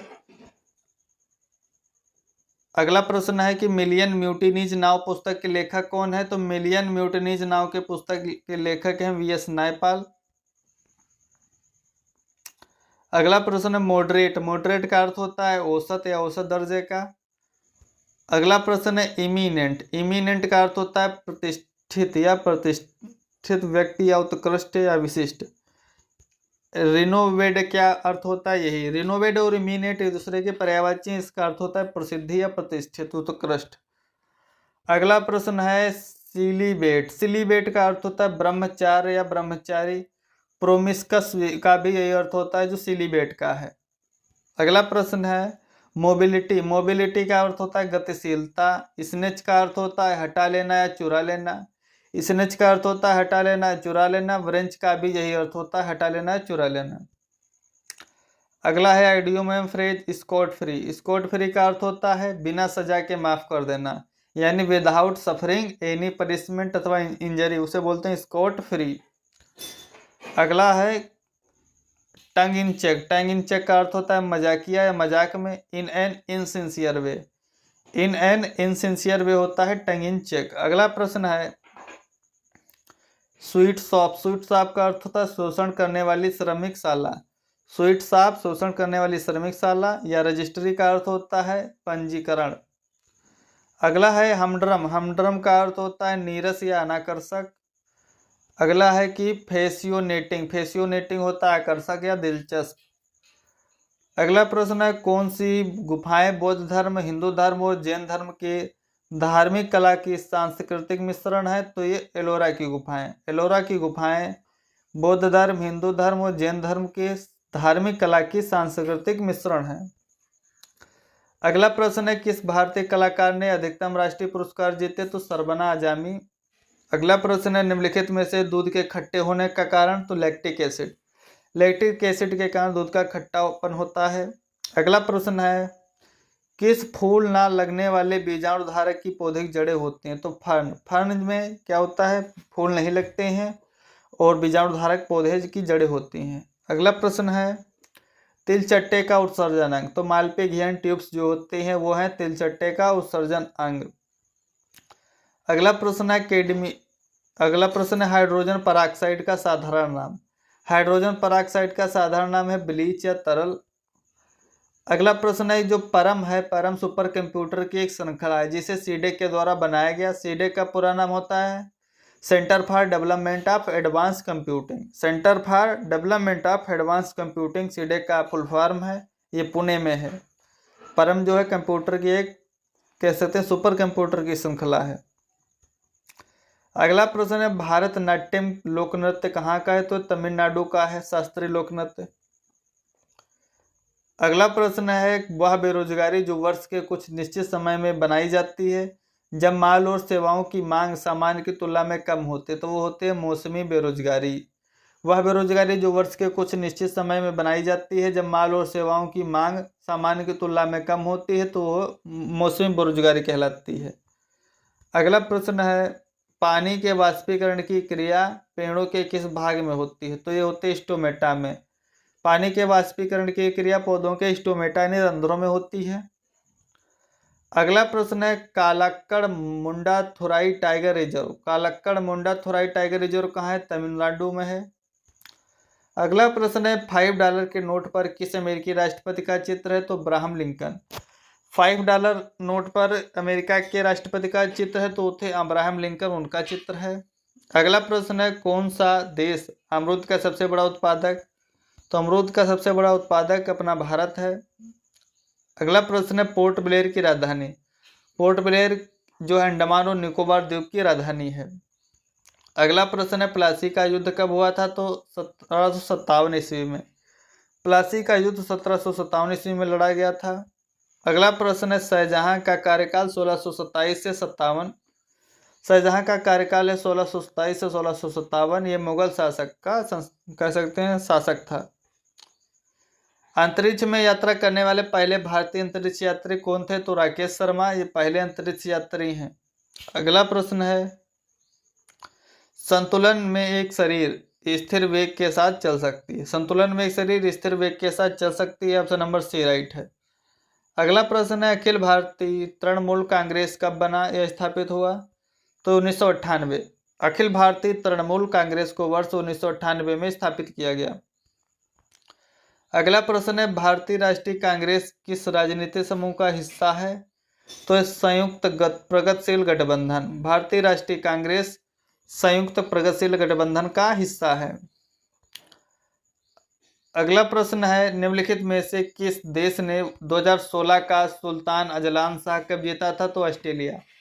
Sultan Azlan Shah cup जीता था? ऑस्ट्रेलिया ने। अगला प्रश्न है the algebra of infinite justice. The algebra of infinite justice book के लेखक कौन है? तो अरुंधति राय। अरुंधति राय बुक के हैं लेखक। अरुंधति राय जो है इनकी पुस्तक है the algebra of infinite justice. प्रश्न है भारत के कुल पड़ोसी देश। भारत के कुल कितने पड़ोसी देश हैं? तो ऑप्शन इसमें जो 7 जो है भारत के पड़ोसी देश हैं। इसको याद करने की ट्रिक है बचपन में BA। बा से हो जाएगा बांग्लादेश, चा से चीन, पा से पाकिस्तान, ना से नेपाल, मा से म्यांमार, बी से भूटान, ए से अफगानिस्तान। ये क्या है? भारत के पड़ोसी देश हो जाएंगे। हमारा अगला प्रश्न है भारत के कुल पड़ोसी देश कितने हैं? भारत के कुल कितने पड़ोसी देश हैं? अगर आपसे प्रश्न आए भारत के कुल पड़ोसी देश तो इसकी संख्या 9 हो जाएगी। 7 जो स्थलीय वाले हैं, 2 जलीय सीमा साझा करते हैं भारत के साथ।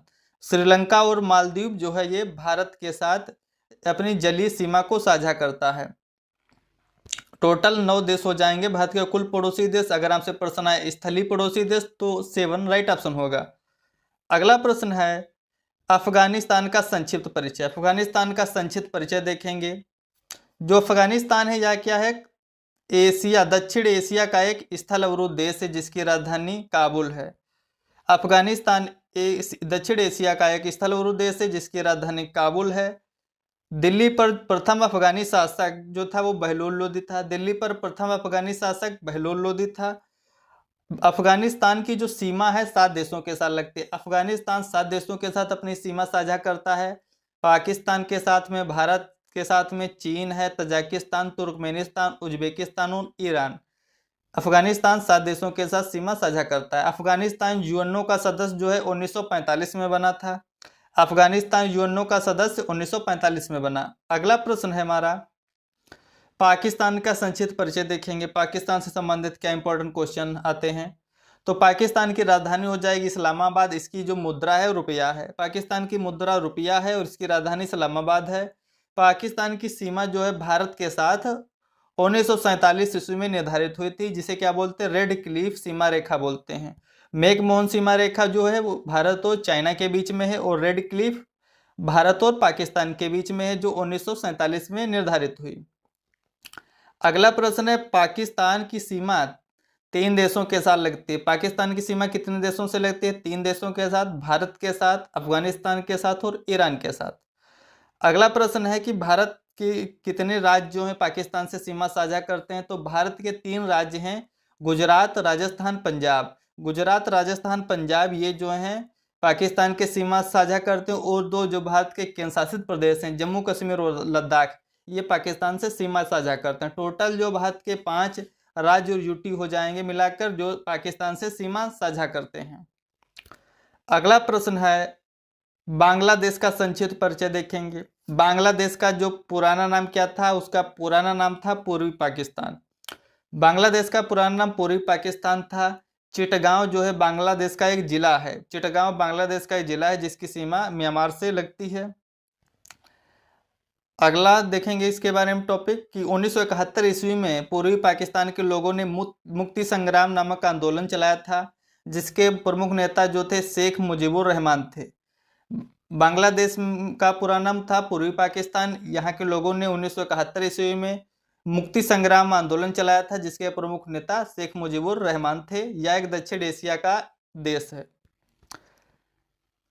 बांग्लादेश के संक्षिप्त परिचय से रिलेटेड अगला प्रश्न है सार्क। सार्क का पूरा नाम होता है south Asian association of regional cooperation, की जो प्रथम बैठक है ढाका में हुई थी।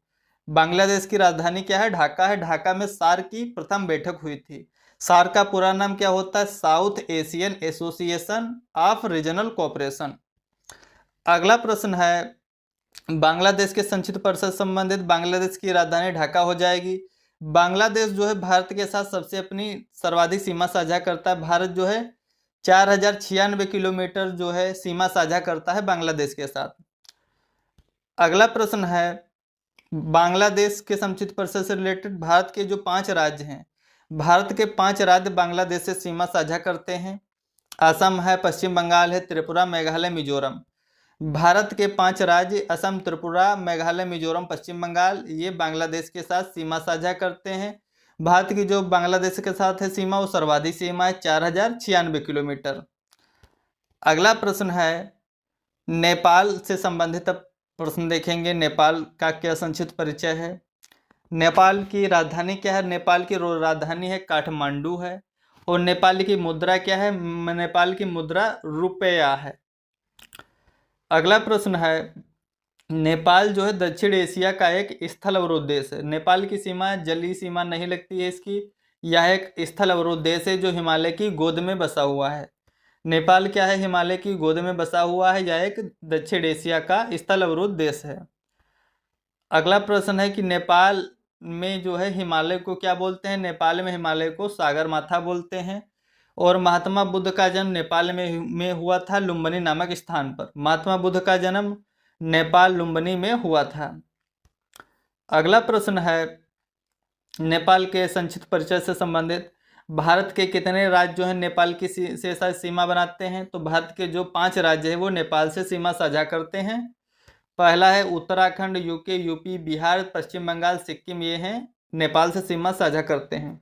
उत्तराखंड हो गया, उत्तर प्रदेश हो गया, बिहार, पश्चिम बंगाल, सिक्किम, ये नेपाल से सीमा साझा करने वाले भारत के 5 राज्य हैं।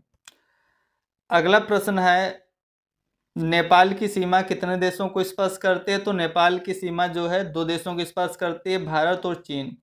नेपाल की सीमा 2 देशों को स्पर्श करती है, भारत और चीन। नेपाल का राष्ट्रीय पशु क्या है? तो नेपाल का राष्ट्रीय पशु वो गाय है। नेपाल का राष्ट्रीय पशु गाय है। अगला प्रश्न है नेपाल के संक्षिप्त परिचय से संबंधित। नेपाल विश्व का एकमात्र हिंदू राष्ट्र है जिसकी 83% जनसंख्या हिंदू है। नेपाल जो है विश्व का एकमात्र हिंदू राष्ट्र है जिसकी जनसंख्या 13, जहाँ पर हिंदू परसेंट क्या है? 83% हिंदू जनसंख्या निवास करती है। और घाघरा नदी जो नेपाल में है उसको कर्णाली बोलते हैं। नेपाल में घाघरा नदी को क्या बोलते हैं? नेपाल में घाघरा नदी को कर्णाली बोलते हैं। शारदा और सरयू जो हैं घाघरा नदी की सहायक नदियां हैं। शारदा, सरयू घाघरा की सहायक नदियां हैं, इसको नेपाल में कर्णाली बोलते हैं। अगला प्रश्न है भूटान का संक्षिप्त परिचय। अब भूटान से संबंधित महत्वपूर्ण प्रश्न देखेंगे। भूटान क्या है? भूटान दक्षिण एशिया का एक स्थल अवरोध देश है। नेपाल भी एक स्थल अवरोध देश है और भूटान भी दक्षिण एशिया का एक स्थल अवरोध देश है। भूटान की राजधानी थिम्पू हो जाएगी। विश्व का पहला जैविक राष्ट्र है भूटान। क्या है? विश्व का पहला जैविक राष्ट्र है। अगला है प्रश्न भूटान का जो 70% क्षेत्र है वो वन आच्छादित है। भूटान का लगभग 70% क्षेत्र वन आच्छादित है। या विश्व का कह सकते हैं प्रथम जैविक राष्ट्र है। भूटान में विकास का जो मानक है, भूटान में विकास का मानक क्या माना गया है? लोगों की खुशहाली जो है ये भूटान में विकास का मानक माना गया है। अगला प्रश्न है भूटान की सीमा कितने देशों को स्पर्श करती है? तो भूटान की सीमा कितने देशों के साथ लगती है? तो 2 देशों के साथ लगती है, भारत और चीन। भूटान की सीमा भारत और चीन के साथ लगती है। और भारत की कितने राज्य जो हैं वो नेपाल से भूटान से सीमा साझा करते हैं? तो भारत के जो 5 राज्य हैं वो नेपाल से सीमा साझा करते हैं और भारत के 4 राज्य भूटान से सीमा साझा करते हैं। जो सिक्किम है, पश्चिम बंगाल है, असम है, अरुणाचल प्रदेश, सिक्किम, पश्चिम बंगाल, असम, अरुणाचल प्रदेश, ये सभी जो हैं चारों राज्य भूटान के साथ सीमा साझा करते हैं। अगला प्रश्न है म्यांमार का संक्षिप्त परिचय। म्यांमार का संक्षिप्त परिचय देखेंगे। इस समय म्यांमार में तख्ता पलट हो रखा है। यह एक दक्षिण एशिया का उष्णकटिबंधीय देश है जिसे ब्रह्मदेश भी कहते हैं। म्यांमार क्या है? एक दक्षिण एशिया का एक उष्णकटिबंधीय देश है जिसे ब्रह्म देश भी कहते हैं। म्यांमार का पुराना नाम वर्मा था क्योंकि यहाँ के लोग जो हैं अधिकतर वर्मी भाषा का प्रयोग करते थे। म्यांमार का पुराना नाम क्या था? वर्मा था क्योंकि यहाँ के अधिकतर लोग वर्मी भाषा का प्रयोग करते थे। म्यांमार को ब्रह्म देश भी कहते हैं। यह एक दक्षिण एशिया का उष्णकटिबंधीय देश है। आगे प्रश्न देखेंगे। जो म्यांमार है, म्यांमार में अंतिम मुगल बादशाह जो था बहादुर शाह जफर या बहादुर शाह द्वितीय से बोलते हैं, उसको जेल भेजा गया था। और बाल गंगाधर तिलक को भी कांग्रेस विभाजन के बाद 1908 से 1914 ईस्वी तक म्यांमार की मांडले जेल में रहना पड़ा था। जो बाल गंगाधर तिलक थे उनको कांग्रेस विभाजन के बाद अंग्रेजों ने 1908 से 1914 ईस्वी तक म्यांमार की मांडले जेल में रखा था। अगले प्रश्न देखेंगे म्यांमार से रिलेटेड। जो म्यांमार है, म्यांमार को 7 राज्यों या 7 मंडलों का देश बोलते हैं। म्यांमार को 7 राज्यों या 7 मंडलों का देश बोलते हैं। म्यांमार की जो सीमा है भारत के कितने राज्यों से लगती है? तो म्यांमार के जो 4 राज्य हैं, भारत के 4 राज्य म्यांमार के साथ सीमा साझा करते हैं। अरुणाचल प्रदेश, नागालैंड, मणिपुर, मिजोरम। अरुणाचल प्रदेश, नागालैंड, मणिपुर, मिजोरम जो है म्यांमार के साथ सीमा साझा करते हैं। अगला प्रश्न है म्यांमार से रिलेटेड। म्यांमार के साथ 5 देशों की सीमा लगती है। म्यांमार के साथ कितने देशों की सीमा लगती है? तो 5 देशों की। भारत हो गया, बांग्लादेश, चीन, Thailand, Laos, Cambodia. Bharat, Bangladesh, चीन, थाईलैंड, लाओस, कंबोडिया, ये 5 देश जो हैं म्यांमार के साथ सीमा साझा करते हैं। अगला प्रश्न है एयारवाड़ी नदी जो म्यांमार की है उसे म्यांमार की गंगा कहते हैं या म्यांमार की सबसे बड़ी नदी है? एयारवाड़ी नदी जो म्यांमार की है इसे म्यांमार की गंगा बोलते हैं क्योंकि ये वहाँ की सबसे लंबी नदी है। कोको नामक द्वीप जो है म्यांमार को भारत ने गिफ्ट में दे दिया था। कोको नामक द्वीप जो है भारत ने म्यांमार को गिफ्ट में दे दिया था। अगला प्रश्न है श्रीलंका से संबंधित। श्रीलंका का आप संक्षिप्त परिचय देखेंगे। श्रीलंका का पुराना नाम क्या था? सिलोन था। श्रीलंका का पुराना नाम सिलोन था। 1972 में इसका नाम लंका पड़ा। 1972 में इसका नाम जो है लंका पड़ा और 1978 ईस्वी में इसका फिर से नाम परिवर्तित हुआ और श्रीलंका पड़ा। श्रीलंका का जो पुराना नाम सिलोन था, 1972 में इसका नाम परिवर्तित हुआ, लंका पड़ा और 1978 में 6 वर्षों के बाद इसका नाम श्रीलंका पुनः पड़ा। अगला प्रश्न है कि श्रीलंका के से संबंधित है कि भारत तो पाक जल संधि भारत और श्रीलंका को अलग करती है। अगर प्रश्न आए कि भारत और श्रीलंका को कौन सी जल संधि अलग करती है तो पाक जल संधि भारत और श्रीलंका को अलग करती है। श्रीलंका क्या है? एक विकासशील देश। श्रीलंका एक जो है विकासशील देश है या दालचीनी के उत्पादन के लिए फेमस है। श्रीलंका एक विकासशील देश है या दालचीनी के उत्पादन के लिए फेमस है। श्रीलंका की राजधानी क्या है? कोलंबो है। अगला प्रश्न है मालदीव से संबंधित। भारत का अपना पड़ोसी देश मालदीव जो समुद्री सीमा साझा करता है। मालदीव की राजधानी क्या? माले है। मालदीव की राजधानी माले है। मालदीव की मुद्रा जो है रुपया है। जो मालदीव है यह एक हिंद महासागर का एक द्वीपीय देश माना जाता है। अगला प्रश्न देखेंगे म्यांमार जो है भारत से 8 डिग्री चैनल के माध्यम से अलग होता है। मालदीव भारत से कितने डिग्री चैनल के माध्यम से अलग होता है? तो 8 डिग्री। म्यांमार की संसद को क्या बोलते हैं? म्यांमार की जो संसद है उसको पीपल मजलिस बोलते हैं। और जो म्यांमार की अर्थव्यवस्था है, म्यांमार की जो अर्थव्यवस्था है वो मत्स्य पालन व पर्यटन पर टिकी हुई है। हमारा पहला प्रश्न है किस क्रांति को हरित क्रांति कहा जाता है? हरित क्रांति किससे रिलेटेड है? दुग्ध उत्पादन में वृद्धि से संबंधित है। ऑप्शन नंबर बी है अनाज उत्पादन में वृद्धि, सी है मत्स्य उत्पादन में वृद्धि, डी है बागवानी में वृद्धि। तो इसका राइट ऑप्शन हो जाएगा ऑप्शन नंबर, इसका बी राइट हो जाएगा। ये अनाज प्रोडक्शन में वृद्धि से संबंधित है। Green revolution. भारत में ग्रीन रिवोल्यूशन यानी हरित क्रांति के जनक हैं एम एस स्वामीनाथन को माना जाता है। अगला प्रश्न देखेंगे हरित क्रांति के जनक, यहाँ पर पूछा गया हरित क्रांति के जनक, तो आपको विश्व में कौन हरित क्रांति के जनक हैं उनके बारे में बताना है। तो फोटो में आप देखकर पहचान गए होंगे, ये नॉर्मन बोरलॉग की फोटो है। तो इसमें हरित क्रांति के जनक जो है ऑप्शन नंबर सी राइट हो जाएगा। अगर भारत में पूछा जाए तो एम एस स्वामीनाथन है हरित क्रांति के जनक। अगला प्रश्न है, किस फसल से हरित क्रांति की शुरुआत हुई? हरित क्रांति की शुरुआत किस फसल से हुई थी? तो ऑप्शन नंबर इसमें बी राइट हो जाएगा, ये गेहूं क्रॉप से संबंधित थी। हरित क्रांति जो है रिवोल्यूशन गेहूं यानी व्हीट से संबंधित थी। ऑप्शन नंबर इसमें बी राइट हो जाएगा। अगला प्रश्न है, हरित श्वेत क्रांति का संबंध यानी व्हाइट रिवोल्यूशन किससे संबंधित है? ऑप्शन नंबर है गेहूं, दूध, कपास, मछली। तो इसका राइट ऑप्शन हो जाएगा ऑप्शन नंबर बी, श्वेत क्रांति जो है ये मिल्क प्रोडक्शन से संबंधित है। अगला प्रश्न है, श्वेत क्रांति के जनक कौन है? श्वेत क्रांति के भारत में जनक कौन है? Option number M S Swaminathan, B Norman Borlaug, C doctor Verghese Kurien, D Subramaniam. तो इसका राइट ऑप्शन हो जाएगा ऑप्शन नंबर सी, इसका राइट है। फोटो में दे सकते हैं आप, ये डॉक्टर वर्गीज कुरियन है, इन्हें श्वेत क्रांति का जनक माना जाता है। अगला प्रश्न देखेंगे, भारत में नीली क्रांति का संबंध किससे है? भारत में जो ब्लू रिवोल्यूशन है वो किससे संबंधित है? सिंचाई से, मछली उत्पादन से, दुग्ध उत्पादन से या शाक भाजी उत्पादन से? तो इसमें राइट ऑप्शन हो जाएगा ऑप्शन नंबर बी, भारत में जो नीली क्रांति है ये मत्स्य उत्पादन या मछली उत्पादन से संबंधित है। अगला प्रश्न है, भारत में नीली क्रांति के जनक कौन है?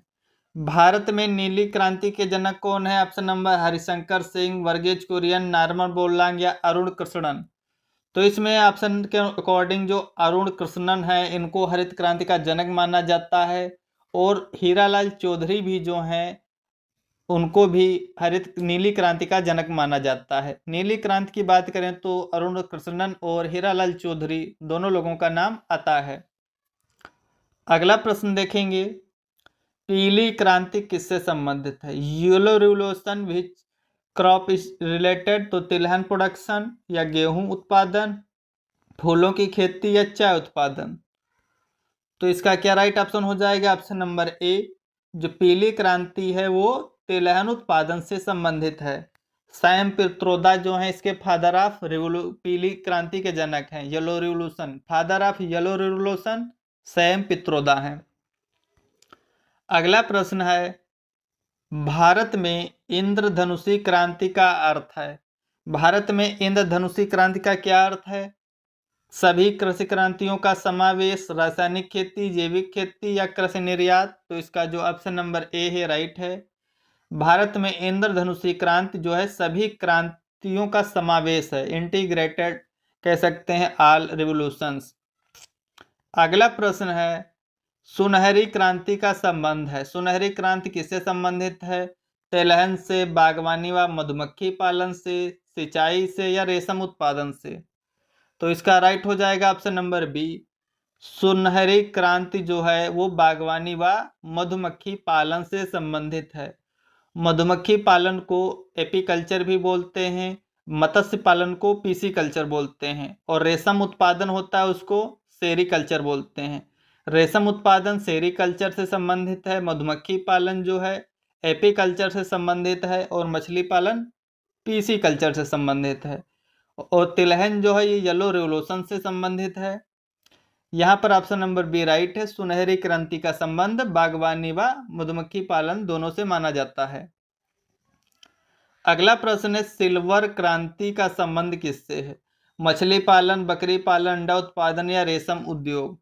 तो इसका राइट ऑप्शन हो जाएगा सी, अंडा उत्पादन यानी एग प्रोडक्शन से संबंधित है, पोल्ट्री से संबंधित है सिल्वर क्रांति।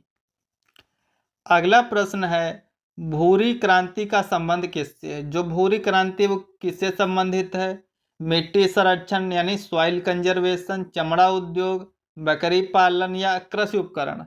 तो यहाँ पर ऑप्शन के अकॉर्डिंग राइट हो जाएगा ऑप्शन नंबर बी, भूरी क्रांति जो है विभिन्न क्षेत्रों से संबंधित है, जैसे फर्टिलाइजर यानी उर्वरकों से भी भूरी क्रांति संबंधित है, चमड़ा उद्योग से भी ये भूरी क्रांति संबंधित है, और कोको के उत्पादन से भी भूरी क्रांति संबंधित है। तो यहाँ पर ऑप्शन नंबर बी राइट है, भूरी क्रांति का संबंध चमड़ा उद्योग से है। अगला प्रश्न है, भारत में गोल्डन राइस किस उद्देश्य से विकसित किया गया? गोल्डन राइस का प्रोडक्शन करना मेन ऑब्जेक्टिव क्या था? अधिक उपज, या कीट प्रतिरोध, या विटामिन ए की पूर्ति, या जल संकट समाधान? तो यहाँ पर ऑप्शन नंबर सी राइट है, विटामिन ए यानी रेटिनॉल का जो प्रोडक्शन करना गोल्डन राइस का मेन ऑब्जेक्टिव था। ऑप्शन नंबर सी राइट है। अगला प्रश्न देखेंगे, काली क्रांति यानी ब्लैक रिवॉल्यूशन का संबंध किससे था? कोयला से, काली मिट्टी से? ऑप्शन नंबर सी है पेट्रोलियम उत्पादन से, डी है तंबाकू से। तो इसका राइट ऑप्शन हो जाएगा ऑप्शन नंबर बी, जो काली क्रांति है उसका संबंध है पेट्रोलियम उत्पादन से। अगला प्रश्न देखेंगे, कौन सी क्रांति ऑयल सीड्स यानी तेल बीजों से जुड़ी हुई है? कौन सी जो क्रांति है रिवॉल्यूशन जो ऑयल सीड यानी तेल वाले बीजों से जुड़ी हुई है? पीली क्रांति, काली क्रांति, नीली क्रांति, हरित क्रांति? तो इसमें जो हरित क्रांति है वो फसल उत्पादन से संबंधित है, नीली क्रांति मत्स्य उत्पादन से, काली क्रांति पेट्रोलियम से, तो पीली क्रांति तिलहन व ऑयल सीड से हो जाएगी। तो इसका ऑप्शन नंबर ए राइट है। पीली क्रांति के जनक स्वयं पित्रोदा हैं। अगला प्रश्न है, कौन सी क्रांति मधुमक्खी पालन से संबंधित है? सुनहरी क्रांति, सिल्वर क्रांति, लाल क्रांति, या पीली क्रांति? तो इसका ऑप्शन नंबर ए राइट हो जाएगा। जो मधुमक्खी पालन है वो सुनहरी क्रांति से संबंधित है। मधुमक्खी पालन जो है वो क्या कहलाता है? एपीकल्चर कहलाता है। अगला प्रश्न देखेंगे, किस क्रांति का संबंध फल एवं फूल उत्पादन से है? कौन सी क्रांति फल एवं फूल उत्पादन से संबंधित है? इंद्रधनुषी क्रांति, सुनहरी क्रांति, नीली क्रांति, श्वेत क्रांति? तो इसका राइट ऑप्शन हो जाएगा ऑप्शन नंबर बी, जो फल एवं फूल उत्पादन से संबंधित है वो सुनहरी क्रांति है।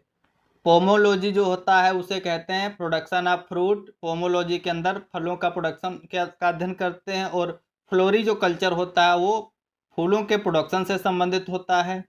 नीली क्रांति तो आपको पता है मत्स्य है। इसके जनक जो है भारत में अरुण कृष्णन व हीरालाल चौधरी हैं।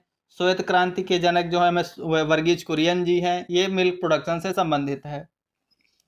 अगला प्रश्न देखेंगे, लाल क्रांति किससे संबंधित है? ऑप्शन नंबर ए मटर व मांस व टमाटर उत्पादन, सी बी खनन, सी गन्ना, डी मसाले? तो इसमें ऑप्शन नंबर ए राइट है। ये जो रेड क्रांति है ये मांस और टमाटर उत्पादन से संबंधित है। अगला प्रश्न देखेंगे, भारत में हरित क्रांति सर्वाधिक सफल रही। भारत में जो हरित क्रांति है इसकी शुरुआत 66-67 के आसपास हुई। इसमें जो भारत में हरित क्रांति सर्वाधिक सफल रही, बिहार में, उत्तर प्रदेश में, पंजाब व हरियाणा में, या गुजरात में? तो जो ग्रीन रिवॉल्यूशन थी सबसे ज़्यादा वह पंजाब और हरियाणा वाले क्षेत्रों में सफल रही थी। ऑप्शन नंबर सी राइट हो जाएगा। Thanks for watching. Please like and subscribe my channel.